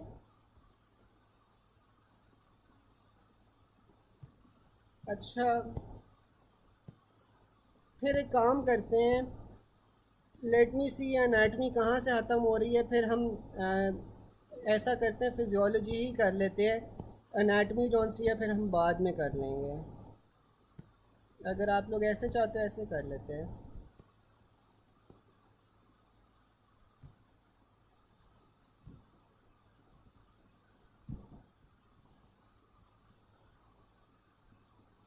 एमसीए वाला पोर्शन कौन सा है डॉक्टर आमना? एमसीए वाला पोर्शन पॉइंट नंबर कौन सा आप लोग मुझे बता सकते हो? आप लोग क्या चाह रहे हो कि किस पॉइंट नंबर से हम लोग शुरू करें? मैं उस पॉइंट नंबर से शुरू कर लेता हूँ। हाँ हाँ, कवर तो कर लेंगे। अभी आप लोगों को ये है ना कि फ़िज़ियो कर लेते हैं, फ़िज़ियो आप लोगों का बाकियों के साथ इंटीग्रेट हो जाएगा। ये जो क्योंकि ना इसमें कोई सेपरेट ऐसे हेड एंड नेक वाला पोर्शन ऐसा सच है नहीं। जो हेड एंड नेक वाला पोर्शन है वो थोड़े से पेजेस का ही है, लेकिन जाहिर है आप लोगों ने हेड एंड नेक काफ़ी डिटेल में करनी है, तो ये हम हेड एंड नेक में कवर कर लेंगे।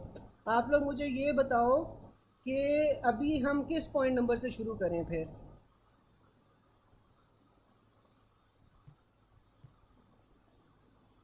स्पाइनल कॉर्ड से ना 254 से हम लोग शुरू कर लेते हैं, पॉइंट नंबर 254 से शुरू करते हैं।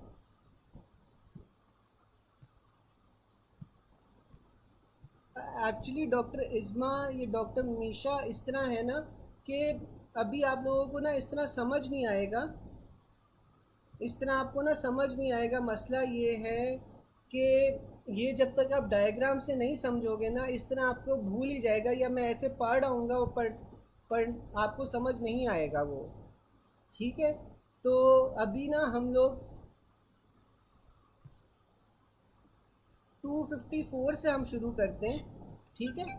हम लोग 254 से शुरू करते हैं और आगे चलते हैं, ठीक है। और ये जो पॉइंट्स हैं ये आप बेफिक्र रहो कि कंप्लीट नहीं होंगे, ये हम लोग करेंगे, हम लोग ज़रूर करेंगे। लेकिन अभी ये है कि आप लोग ना ये फिजियो वाला पार्ट अच्छी तरह कर लो, ठीक है। अनाटमी वाला हम फिर इसके बाद कर लेंगे, ठीक है। यार आई एम नॉट श्योर कि अभी ना ये गूगल से डायग्राम्स हो सकती है नहीं हो सकती। अभी हम एक कंटिन्यूएशन में चलते हैं। ये अनाटमी वाला जो पार्ट है ना ये हम लोग सीएनएस वाले ही हफ्ते में कोशिश करेंगे कि ख़त्म कर लें, ठीक है। लेकिन पहले फिजियो कर लेते हैं फिर अनाटमी कर लेते हैं, ठीक है। तो पहले हम इसमें फिजियो कर लेते हैं, फिर जो अनाटमी वाले पॉइंट्स होंगे वो हम बाद में कर लेंगे, ठीक है। हम लोग ना अभी 254 पॉइंट नंबर खोलो, 254 से आगे चलते हैं। तो spinal cord ends at lower border of L1। तो आपको पता है कि जो अडल्ट्स होते हैं, अडल्ट्स के अंदर आपके पास जो स्पाइनल कॉर्ड है वो कहाँ पे ख़त्म होता है? वो हमारे पास लोअर बॉर्डर ऑफ L1 के ऊपर ख़त्म होता है। अब वो स्पाइनल कॉर्ड की टर्मिनेशन की बात कर रहा है, तो इसमें आपके पास अडल्ट्स के अंदर L1 पे ख़त्म होता है और L1 के भी आपके पास लोअर बॉर्डर पे, जबकि न्यू बॉर्न्स के अंदर ना जो स्पाइनल कॉर्ड है वो L3 पे ख़त्म होता है, ठीक है।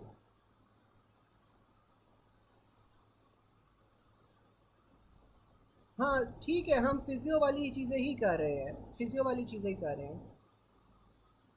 फिर हमारे पास ना न्यू बॉर्न्स के अंदर जो स्पाइनल कॉर्ड है वो ख़त्म होता है L3 के ऊपर, ठीक है। और L3 के भी अपर बॉर्डर के ऊपर ख़त्म होता है। फिर आपके पास आ जाता है कोनस मेडुलैरिस। कोनस मेडुलैरिस क्या होता है? इट इज़ द टर्मिनेशन या टेपर्ड या lower end of the spinal cord, ठीक है। अब जब स्पाइनल कॉर्ड ख़त्म हो रहा होता है ना तो वो नीचे की तरफ जाके कोन शेप स्ट्रक्चर के अंदर वो टर्मिनेट करता है, और वो जो टर्मिनेशन होती है, टेपर होता है स्पाइनल कॉर्ड, वो L3 पे हो रहा है बच्चों में और आपके पास L1 पे हो रहा है अडल्ट्स में। अब जो आपके पास कॉक्सीजियल लिगामेंट है वो क्या होता है? अब जो कॉक्सीजियल लिगामेंट है ना वो आपके पास जो बाहर मेनिंजेस होती हैं बाहर मेनिंजेस जौन सी होती हैं वो जहाँ पे सारी आपके पास ज्वाइन कर रही होती हैं, यानी कि आपके पास ड्यूरा, पिया और अरेकिनॉइड मैटर जहाँ पे आपके पास ज्वाइन कर रही होती हैं वो कॉक्सिक्स बोन के ऊपर ना जाके ज्वाइन कर रही होती हैं, और इसका जो लेवल होता है ये आपके पास S2 पे होता है। Subarachnoid space ends at the level of S2 S3। जो सब अरेकिनॉइड स्पेस है वो आपके पास कहाँ पे ख़त्म होगी, आपके पास S2 S3 पे ख़त्म होगी। अब ये एक बार ना स्पेसेस रिवाइज कर लेते हैं। अब सबसे बाहर आपके पास कौन सी लेयर होती है मेनिंजेस की, मुझे कोई बता सकता है कि मेनिंजेस की सबसे बाहर लेयर कौन सी होती है? मेनिंजेस की हमारे पास 3 लेयर्स होती हैं। सबसे पहले हमारे पास ड्यूरा मैटर होती है, फिर आपके पास अरेकिनॉइड मैटर होती है, फिर आपके पास पिया मैटर होती है। ठीक है, बिल्कुल। अब जो ड्यूरा मैटर होती है ना, ड्यूरा मैटर आपके पास फिर फर्दर 2 लेयर्स के अंदर डिवाइड हो जाती है। ठीक है, ड्यूरा मैटर आपके पास फिर फर्दर 2 लेयर्स के अंदर डिवाइड हो जाती है। जो बाहर वाली लेयर होती है वो आपके पास बोन्स के साथ कंटिन्यूस होती है, जो अंदर वाली लेयर होती है वो उसका मेनिंजियल पार्ट होता है। ठीक है, जो ड्यूरा मैटर होती है वो फर्दर 2 के अंदर डिवाइड हो जाती है। फिर आपके पास जौन सा है ड्यूरा के अंदर आपके पास कौन सी लेयर आ जाती है, अरेकिनॉइड मैटर आ जाती है, और फिर आपके पास एंड पे पिया मैटर आ जाती है। अब अगर आपके पास एक्स्ट्रा ड्यूरल हेमरेज होता है तो जो एक्स्ट्रा ड्यूरल हेमरेज या एक्स्ट्रा ड्यूरल हेमाटोमा है that is between the 2 layers of dura mater. ठीक है, जो ड्यूरा मैटर की 2 लेयर्स होती हैं उसके दरमियान में हमारे पास एक्स्ट्रा ड्यूरल हेमाटोमा बनता है। फिर आपके पास आ जाता है सब अरेकिनॉइड हेमरेज। जो सब अरेकिनॉइड हेमरेज होता है वो आपके पास सब अरेकिनॉइड स्पेस में होगा, यानी कि आपके पास जो अरेकिनॉइड और पिया मैटर के दरमियान में स्पेस है यहाँ पे आपके पास सब अरेकिनॉइड हेमरेज होगा। ठीक है, और जो आपके पास सर्कल ऑफ विलस होता है या जो मेजर ब्लड वेसल्स होती हैं वो आपके पास सब अरेकिनॉइड स्पेस के अंदर ही मौजूद होती है। ठीक है, और जो CSF होता है CSF भी आपके पास सब अरेकिनॉइड स्पेस के अंदर ही मौजूद होता है। ठीक है, तो सब अरेकिनॉइड स्पेस ख़त्म कहाँ पे होती है, S2 S3 के लेवल पे ख़त्म होती है, जहाँ पे आपके पास कॉक्सिजियल लिगामेंट बन रहा है। साइट ऑफ लंबर पंक्चर क्या होती है?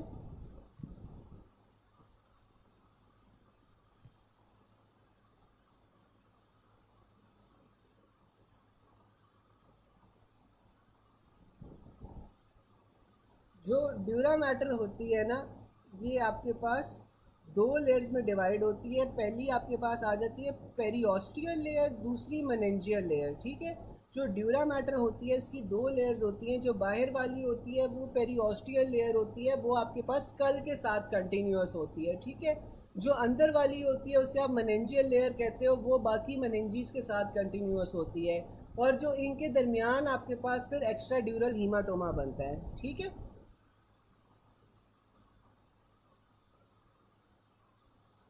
डॉक्टर बख्तावर ठीक है ना?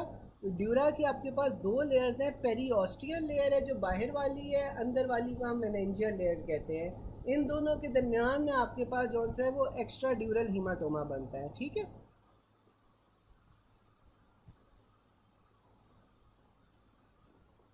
जो सब ड्यूरल हेमरेज होगा, सब ड्यूरल हेमरेज होगा वो आपके पास ड्यूरा के और अरेकिनॉइड के दरमियान में होगा।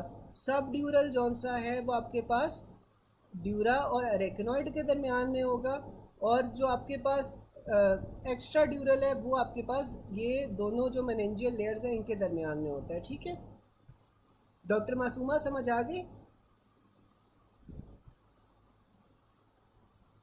सब ड्यूरल is between the dura and arachnoid, subarachnoid is between the arachnoid and ये जो आपके पास पिया मैटर है, और जो एक्स्ट्रा ड्यूरल है that is between the 2 layers of the dura mater. ठीक है, डॉक्टर मासूमा आप समझ आ गई?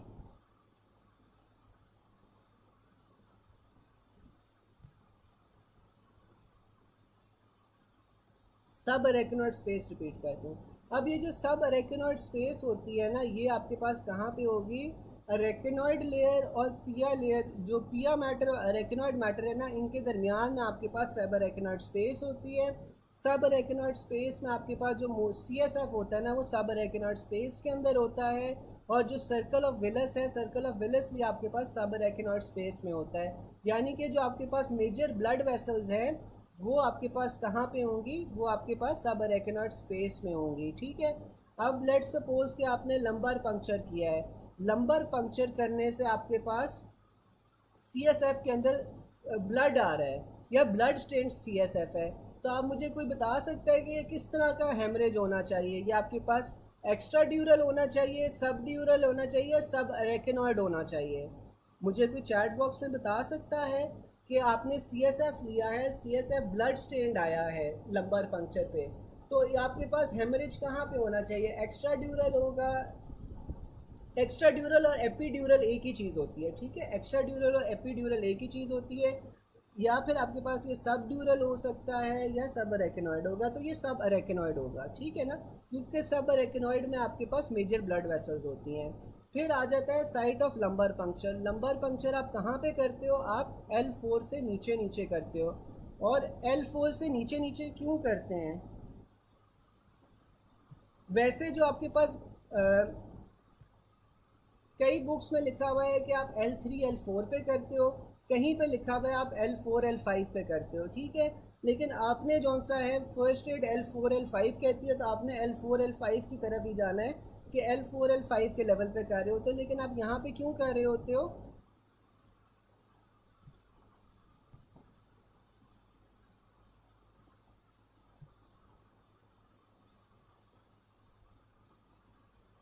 Doctor Maria, triangles of neck Johnson हम बाद में एनाटमी वाली क्लासेस में करेंगे, अभी हम ना फिजियोलॉजी वाली चीज़ें कर लेते हैं।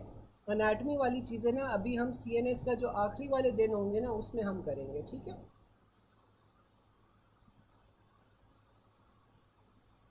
बिल्कुल स्पाइनल कॉर्ड एंड करती है, ठीक है।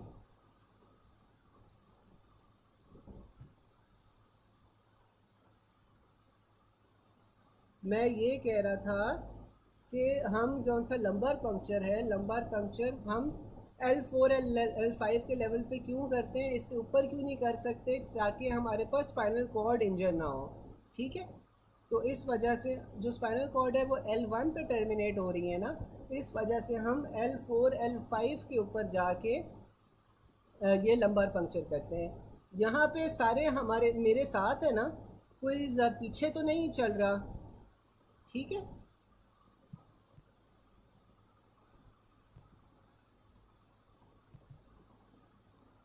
यार यहाँ तक सारे मेरे साथ ही हैं ना? चले, फिर वो ये बता रहा है कि कैप्लन और फर्स्ट एड के अंदर आपके पास L4 L5 लिखा हुआ है, कई जगह पे L3 L4 लिखा हुआ है, तो आपने जौन सा है इसमें L4 L5 को ही प्रेफर करना है। Ideal site for lumbar puncture क्या होती है? अबव L4 होती है। Spinal cord at L4 level absent structure आपके पास कौन सा होता है? लैटरल हॉर्न होता है। अच्छा, अब ये जो स्पाइनल कॉर्ड है ना, इसके आपके पास 3 हॉर्न्स होते हैं, ये आपको ना ट्रैक्स के लिए भी इम्पोर्टेंट है। तो हमारे पास इंटीरियर हॉर्न होता है, पोस्टीरियर हॉर्न होता है और लैटरल हॉर्न होता है, ठीक है। अब जो इंटीरियर हॉर्न है इसका क्या फंक्शन होता है? ये सेंसरी होता है या मोटर होता है? कोई मुझे बता सकता है?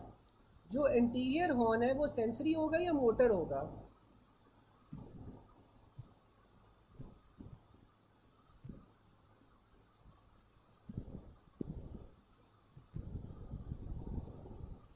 बिल्कुल डॉक्टर इकरा सही बता रही हैं, जो इंटीरियर हॉर्न होता है ना स्पाइनल कॉर्ड का, वो हमारे पास मोटर होता है। जो पोस्टीरियर हॉर्न होता है दैट इज़ सेंसरी, और जो लैटरल हॉर्न होता है ना दैट इज़ ऑटोनॉमिक, ठीक है, यानी कि ये सिंपथेटिक और पैरासिम्पथेटिक कंपोनेंट्स के साथ डील करता है।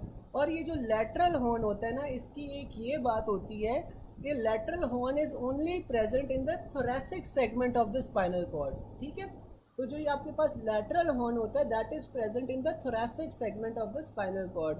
तो अब वो ये पूछ रहा है कि स्पाइनल कॉर्ड L4 लेवल पे आपके पास लैटरल हॉर्न जौन सा है ना वो प्रेजेंट नहीं होता।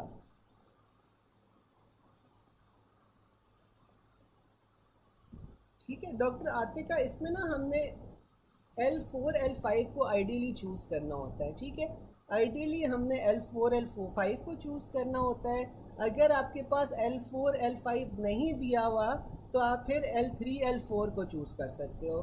दूसरा आपके पास ना जो कंफ्यूजिंग चीज़ आती है वो ये आती है कि अब जो अडल्ट्स होते हैं, ये तो स्टूडेंट्स को याद रहता है कि जो अडल्ट्स होते हैं उनमें आपके पास जो स्पाइनल कॉर्ड है वो L1 पे ख़त्म होता है। लेकिन अब मुझे आप लोगों में से कोई बता सकता है कि जो L1 है उसके अपर लेवल पे स्पाइनल कॉर्ड टर्मिनेट करता है या लोअर लेवल पे स्पाइनल कॉर्ड टर्मिनेट करता है?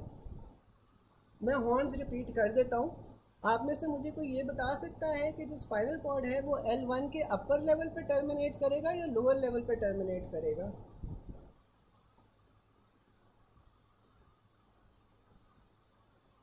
लोअर पे, ठीक है। और जो आपके पास L3 होता है, ये बच्चों के अंदर होता है। बच्चों के अंदर आपके पास जो स्पाइनल कॉर्ड होता है वो आपके पास अपर बॉर्डर ऑफ L3 के ऊपर टर्मिनेट करता है। हॉर्न्स में डॉक्टर ज़ारा मैं ये कह रहा था, वैसे डॉक्टर मोहम्मद ने बता भी दिया है कि जो स्पाइनल कॉर्ड होता है, आपको याद होगा, आप लोगों ने किसी ज़माने में पढ़ा होगा कि जो स्पाइनल कॉर्ड होता है वो एज शेप्ड होता है, ठीक है ना। स्पाइनल कॉर्ड एज शेप्ड होता है। तो इसमें आपके पास इंटीरियर हॉर्न आ जाता है, पोस्टीरियर हॉर्न आ जाता है और लैटरल हॉर्न आ जाता है। जो इंटीरियर हॉर्न होता है ना वो आपके पास क्या होता है, मोटर होता है। पोस्टीरियर हॉर्न जौन सा है वो सेंसरी होता है। और जो लैटरल हॉर्न है वो आपके पास ऑटोनॉमिक होता है, यानी कि यहाँ से आपके पास सिंपथेटिक और पैरासिम्पथेटिक जो सिग्नल्स हैं ना वो जा रहे होते हैं। और लैटरल हॉर्न की एक और बात होती है कि जो लैटरल हॉर्न होता है ये हाल ही आपके पास thoracic segment of spinal cord के ऊपर मौजूद होता है, ठीक है। तो ये बातें थी सारी, ठीक है। फिर हमारे पास आ जाता है spinal cord at L4 level absent structure, इसमें लैटरल हॉर्न होगा। Spinal cord termination in children level of L3 और अपर बॉर्डर ऑफ L3 होता है। Spinal cord termination in adults level L1 और लोअर बॉर्डर ऑफ L1 होता है। Spinal anaesthesia is given below L2, ठीक है। तो अब जो आपके पास स्पाइनल एनेस्थीसिया होता है वो आप L2 के लेवल से नीचे नीचे आपने देना है, क्योंकि ऊपर आपके पास फिर स्पाइनल कॉर्ड आ जाता है। और ये जो स्पाइनल एनेस्थीसिया होता है ये आप मुझे कोई बता सकता है कि कौन सी स्पेस के अंदर देते हैं? स्पाइनल एनेस्थीसिया कौन सी स्पेस में आप दोगे?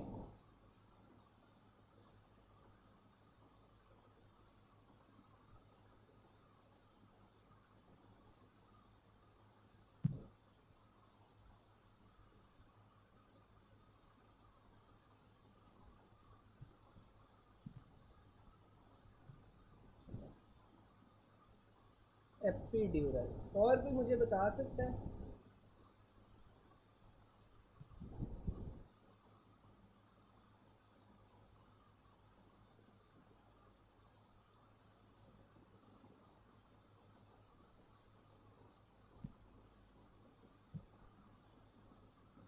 बिल्कुल, सब अरेकिनॉइड स्पेस में देते हैं, ठीक है। सब अरेकिनॉइड स्पेस के अंदर जौन सा ना हम स्पाइनल एनेस्थीसिया देते हैं।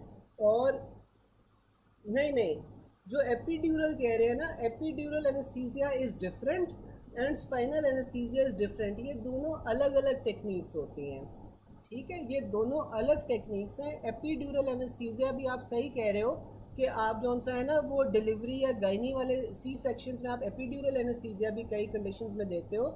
लेकिन जो स्पाइनल एनेस्थीसिया होता है ना वो आप जौन सा है सब अरेकिनॉइड स्पेस में ही देते हैं, ठीक है। तो स्पाइनल एनेस्थीसिया सब अरेकिनॉइड स्पेस में देते हैं जहाँ से आप लंबर पंक्चर कर रहे हो।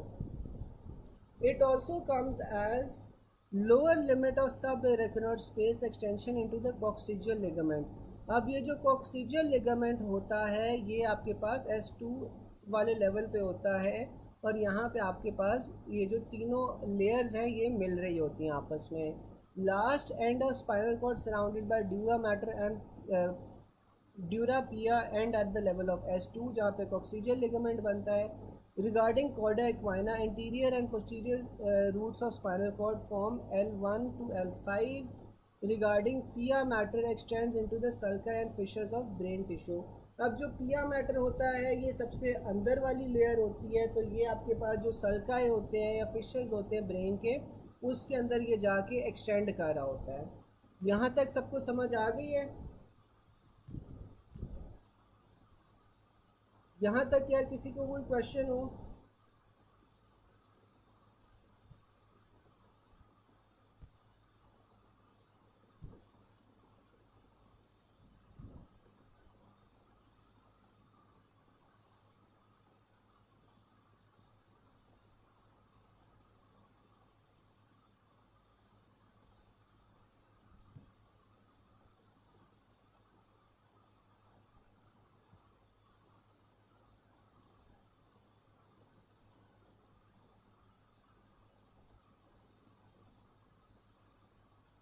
अच्छा, अब मुझे कोई बता सकता है,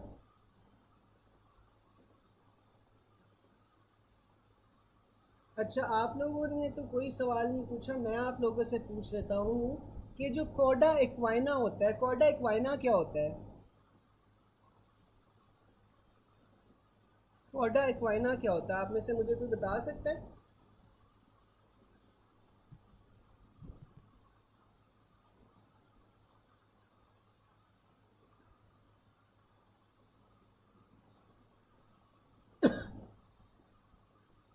अच्छा,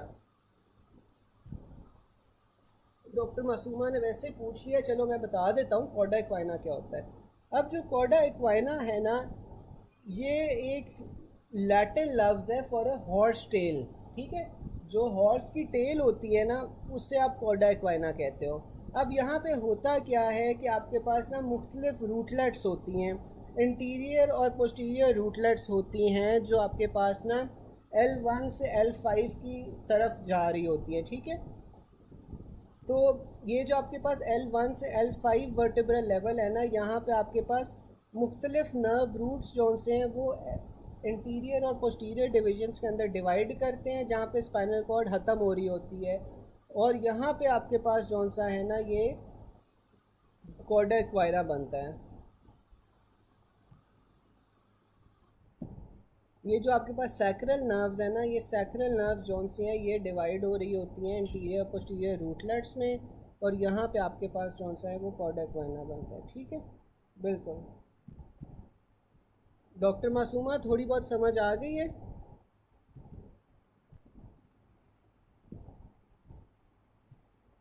यार यहाँ तक सबको समझ आ गई है तो आगे चले हम।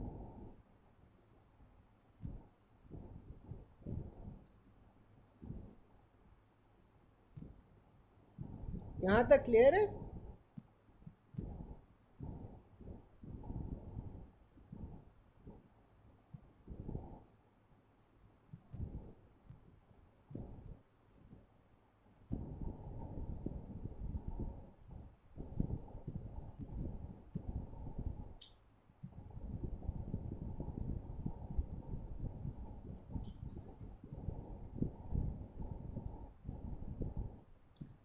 चले, फिर हमारे पास ना पॉइंट नंबर 255 आता है। पॉइंट नंबर 255 में है कि a patient develop sensory loss over left side of the body after few days his behaviour for pain is change and he becomes angry after touch. He where could the lesion be, तो ये right thalamus में होगी। अच्छा, अब ना इसे आप thalamic pain syndrome भी कहते हैं। ठीक है, जब भी आपके पास थैलेमिक हेमरेज हो जाए या फिर आपके पास थैलेमस जोन से वहाँ पे कोई इंजरी हो जाए, तो फिर आपको हाइपर एनेस्थीसिया होता है। और हाइपर एनेस्थीसिया क्या होता है कि अगर आप थोड़ा सा भी पेशेंट को टच करोगे तो उससे एक्सेसिव पेन होती है। ठीक है, तो ये थैलेमिक हेमरेज सिंड्रोम हो जाता है। फिर से हम लोग एक बार देख लेते हैं कि a patient develop sensory loss over the left side of the body after a few days his behavior for pain is changed and he becomes angry after touching, where could the lesion in the brain be, तो ये right thalamus की बात कर रहा है। अब देखो, उसे जो सेंसरी लॉस है वो left side of the body पे हुआ है। ठीक है, अब ये जो आपके पास नर्व्स होती हैं ना, सारी की सारी जो सेंसरी नर्व्स होती हैं, उनका क्या काम होता है कि वो आपके पास जाके डिकसेट करती हैं और फिर ये राइट थैलेमस में जाती है। जो थैलेमस होता है ना, basically it is a relay station for sensory information. ठीक है, तो ये जो लेफ़्ट साइड की नर्व्स होंगी ये आपके पास कहाँ पे जाती हैं, राइट साइड पे जाएंगी, और राइट साइड के ऊपर थैलेमस में जाके ये फिर आपके पास आगे कॉर्टेक्स में जाती हैं। ठीक है, आप लोगों ने मुझे ये बताएं कि जो ट्रैक्ट्स हैं, नर्व ट्रैक्ट्स अभी तक पढ़े हैं नहीं पढ़े? नर्व्स के जो ट्रैक्ट्स हैं ये आप लोगों ने पढ़े हैं या नहीं पढ़े? DCML या कोर्टिक वो स्पाइनोथैलेमिक नर्व ट्रैक्ट ये पढ़े हैं?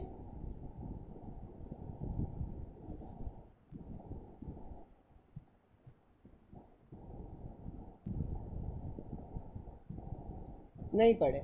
तो मैं आपको सादा अल्फाजों में यही बता देता हूँ कि ये देखो कि जब आपके पास यार ये नर्व्स होती हैं ना, जो सेंसरी इंफॉर्मेशन लेके जा रही होती हैं, एक तो हमने पढ़ा था कि ये आपके पास डोर्सल हॉर्न जौन सा होता है ना स्पाइनल कॉर्ड का, यहाँ पे होती हैं, और दूसरा ये है कि ये आपके पास ना डिकसेट करती हैं, यानी कि ये दूसरी साइड पे जाके आपके पास थैलेमस में जाएंगी। Thalamus is a relay station for the nerves, और ये दूसरी साइड के थैलेमस में जाके आपके पास दूसरी साइड के कॉर्टेक्स में चली जाएंगी। ठीक है,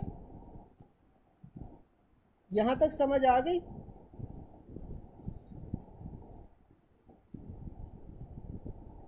अच्छा, फिर आपके पास आ जाता है right upper and lower limb paralysis plus right side of face paralysis damage in the internal capsule. ठीक है, तो अगर आपके पास राइट अपर और लोअर लिम्ब पैरालिसिस हुआ है, साथ में आपके पास राइट साइड का फेस का भी पैरालिसिस है, तो डैमेज आपके पास कहाँ पे हो रहा है? इंटरनल कैप्सूल पे। अब उसने हिंट क्या दी हुई है, अगर आपके पास अनक्रॉस्ड लीजन है, अनक्रॉस्ड लीजन के साथ साथ आपके पास अपर मोटर न्यूरॉन लीजन है, तो आपके पास ये इंटरनल कैप्सूल होगा। ठीक है, अब ये देखो कि राइट साइड की ही अपर लिम्ब है, राइट साइड का ही लोअर लिम्ब है, राइट साइड का ही फेस है, तो ये अनक्रॉस्ड लीजन होगी। तो यहाँ पे आप फिर इंटरनल कैप्सूल को चूज़ करोगे, ये एक अपर मोटर न्यूरॉन लीजन है और ये आपके पास इंटरनल कैप्सूल से हो रही है। ठीक है, फिर आपके पास आ जाता है right upper and lower limb paralysis plus left side face paralysis. Damage आपके पास कहाँ पे हुआ है? पॉन्स में। अब यहाँ पे क्या वो बता रहा है कि राइट साइड पे अपर और लोअर लिम्ब पैरालिसिस है प्लस लेफ्ट साइड की फेस पैरालिसिस है, तो ये आपके पास क्या हो गई? ये क्रॉस लीजन बन गई ना, कि अपर और लोअर लिम्स राइट साइड के हैं, फेस आपके पास लेफ्ट साइड पे है, तो ये क्रॉस हेमीप्लेजिया हो रहा है। यहाँ पे लोअर मोटर न्यूरॉन लीजन है, तो आपके पास ये पॉन्स आ जाएंगे। ठीक है, फिर आपके पास आ गया patient with right hemiplegia and deviation of mouth to left, drooling of water on swallowing, lesion is at the left internal capsule. ठीक है, तो अब यहाँ पे वो क्या कह रहा है कि पेशेंट है विद राइट हेमीप्लेजिया और डिविएशन ऑफ माउथ है टू द लेफ्ट। ठीक है, और drooling of water on saliva, lesion आपके पास क्या है? लेफ्ट इंटरनल कैप्सूल में। अब इंटरनल कैप्सूल का हमने क्या पढ़ा था कि internal capsule is for uncrossed lesions, तो यहाँ पे आपके पास राइट साइड का ही हेमीप्लेजिया हो रहा है। अब माउथ की डिविएशन लेफ्ट साइड पे है, तो आप मुझे कोई बता सकता है कि फेस कौन सी साइड का इफेक्टेड है, राइट साइड का या लेफ्ट साइड का फेस इफेक्टेड होगा? यहाँ पे तीसरे पॉइंट के अंदर अब वो बता रहा है ना कि डिविएशन ऑफ माउथ है टूवर्ड्स द लेफ्ट, तो आपके पास ये राइट साइड का फेस इन्वॉल्व है या लेफ्ट साइड का फेस इन्वॉल्व है?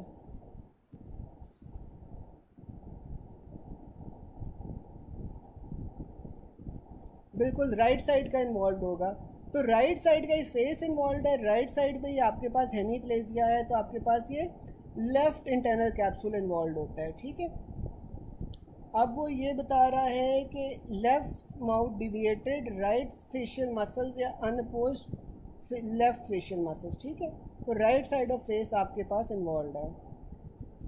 फिर वो हमें कहता है कि sensory loss on left side of face and left side of body, तो लीजन कहाँ पे है? थैलेमस में है। ठीक है, अब मुझे ये कोई बता सकता है कि ये राइट साइड का थैलेमस होगा या लेफ़्ट साइड का थैलेमस होगा? अब वो बता रहा है कि सेंसरी लॉस है on left side of face and left side of body lesion, तो वो बता दी उसने थैलेमस में है, क्योंकि मैंने आपको बताया था कि जितनी भी नर्व्स होती हैं वो इवेंचुअली थैलेमस के ऊपर जाती हैं, थैलेमस के ऊपर जाके वो जौन सा है फिर आपके पास कॉर्टेक्स में जाएंगी। तो ये लीजन कहाँ पे होगा? थैलेमस में, लेकिन राइट थैलेमस है? बिल्कुल राइट थैलेमस है। ठीक है,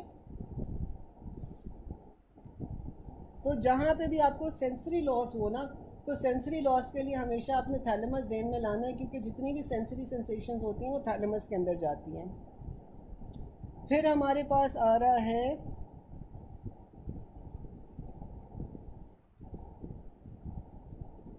अच्छा, मैं फिर से बता देता हूँ डॉक्टर सुनिया, कि वो ये बता रहा है कि आपके पास ना सेंसरी लॉस है on left side of face और left side of body.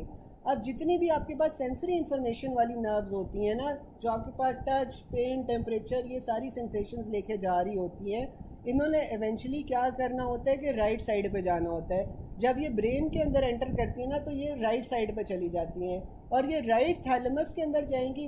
Thalamus is acting as a relay station for sensory nerves, और ये आपके पास थैलेमस के अंदर रिले करके आपके पास फिर राइट साइड ऑफ कॉर्टेक्स में चली जाएंगी। ठीक है, फिर आ जाता है अ 59-year-old हाइपरटेंसिव पेशेंट प्रेजेंटेड। अच्छा, इंटरनल कैप्सूल का नहीं समझ आया।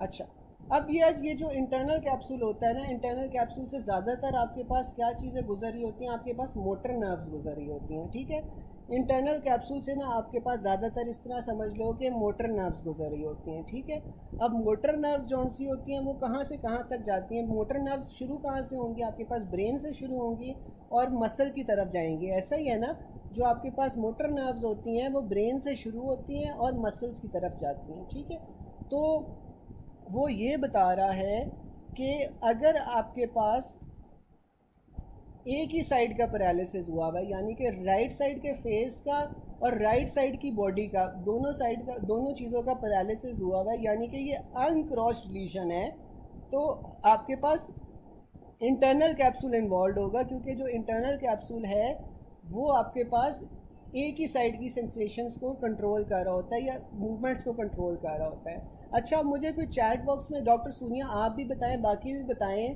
कि अगर हमारे पास राइट साइड की पूरी बॉडी की मोटर एक्टिविटी लूज़ हो गई है तो हमारे पास इंटरनल कैप्सूल तो इंजर होगा, लेकिन इंटरनल कैप्सूल का कौन सी साइड की इंजरी होगी? राइट इंटरनल कैप्सूल होगा या लेफ़्ट इंटरनल कैप्सूल होगा? आप मुझे बता सकते हैं?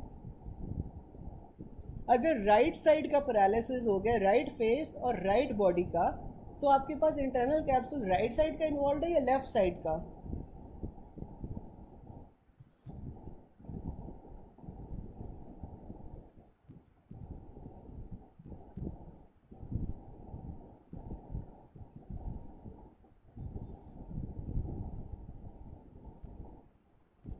राइट साइड का इन्वॉल्व होगा, लेफ्ट साइड का इन्वॉल्व होगा, लेफ्ट साइड का इन्वॉल्व होगा। अगर आपके पास राइट साइड का सारा पैरालिसिस हुआ हुआ है तो लेफ्ट साइड का इंटरनल कैप्सूल इन्वॉल्व होगा। ठीक है, राइट का नहीं होगा, लेफ्ट का होगा।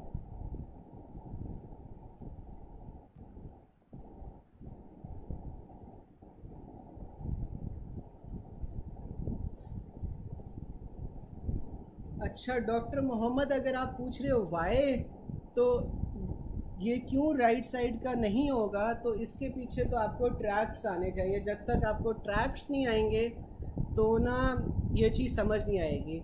अब इस तरह है कि यार ये ना 2 पेज करते हैं। ठीक है, आप लोगों की अगली क्लास कितने बजे शुरू होनी है? नहीं नहीं, लेफ़्ट इंटरनल कैप्सूल होगा, राइट नहीं होगा, लेफ़्ट होगा।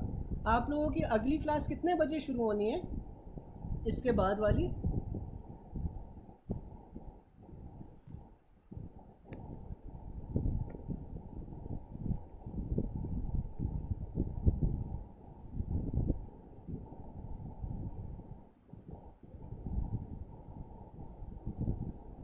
डॉक्टर साहिबा, अनक्रॉस्ड जौन सी है ना लीजन है, अनक्रॉस्ड लीजन का मतलब, अनक्रॉस्ड लीजन का क्या मतलब है कि आपके पास राइट साइड का आर्म और राइट साइड के लेग दोनों इन्वॉल्व हैं, लेकिन जो आपके पास इंटरनल कैप्सूल है ना वो लेफ़्ट साइड का होगा।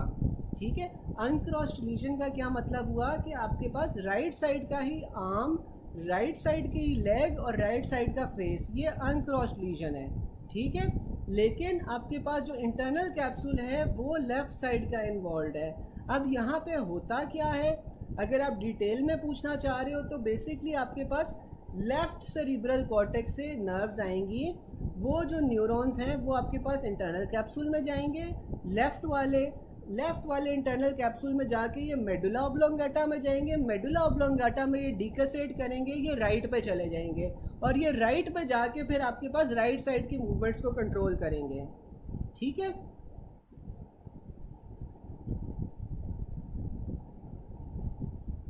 अच्छा इस तरह है।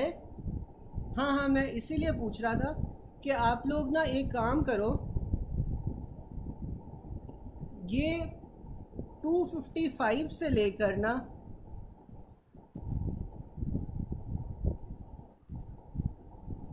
258 पॉइंट तक, ठीक है, 255 से लेकर 258 पॉइंट तक मैं ना अभी 5 मिनट तक आपको मीट का सेशन छोड़ता हूँ, ठीक है।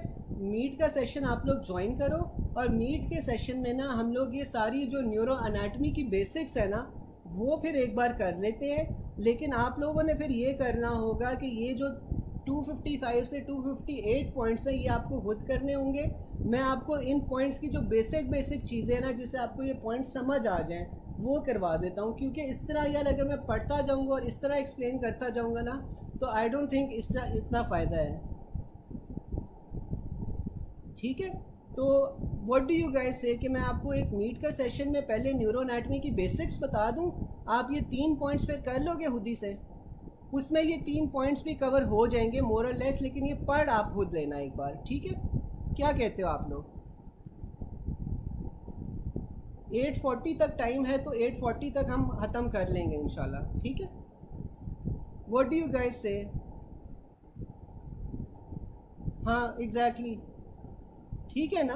तो मैं ना अभी 5 मिनट तक फिर इस तरह है कि गूगल मीट पे एक सेशन शुरू करता हूँ, ठीक है। आप लोग सारे वो ज्वाइन करो, उसमें हम न्यूरो की ना बेसिक चीज़ें पढ़ लें ताकि आप लोगों को चीज़ें समझ आ जाएं। इस तरह यार ज़ुबानी कलामी बातें ना थोड़ा समझना मुश्किल होता है फिर, ठीक है। मसला तो नहीं किसी को, ठीक है ना। बस ठीक है, अभी मैं बस 5 मिनट के अंदर शुरू कर रहा हूँ। हाँ हाँ, मीट पे ही पढ़ाऊँगा, मीट पे ही पढ़ाऊँगा। तो मैं 5 मिनट तक आपको वो सेशन भेज देता हूँ, ठीक है। चले, अल्लाह हाफिज़।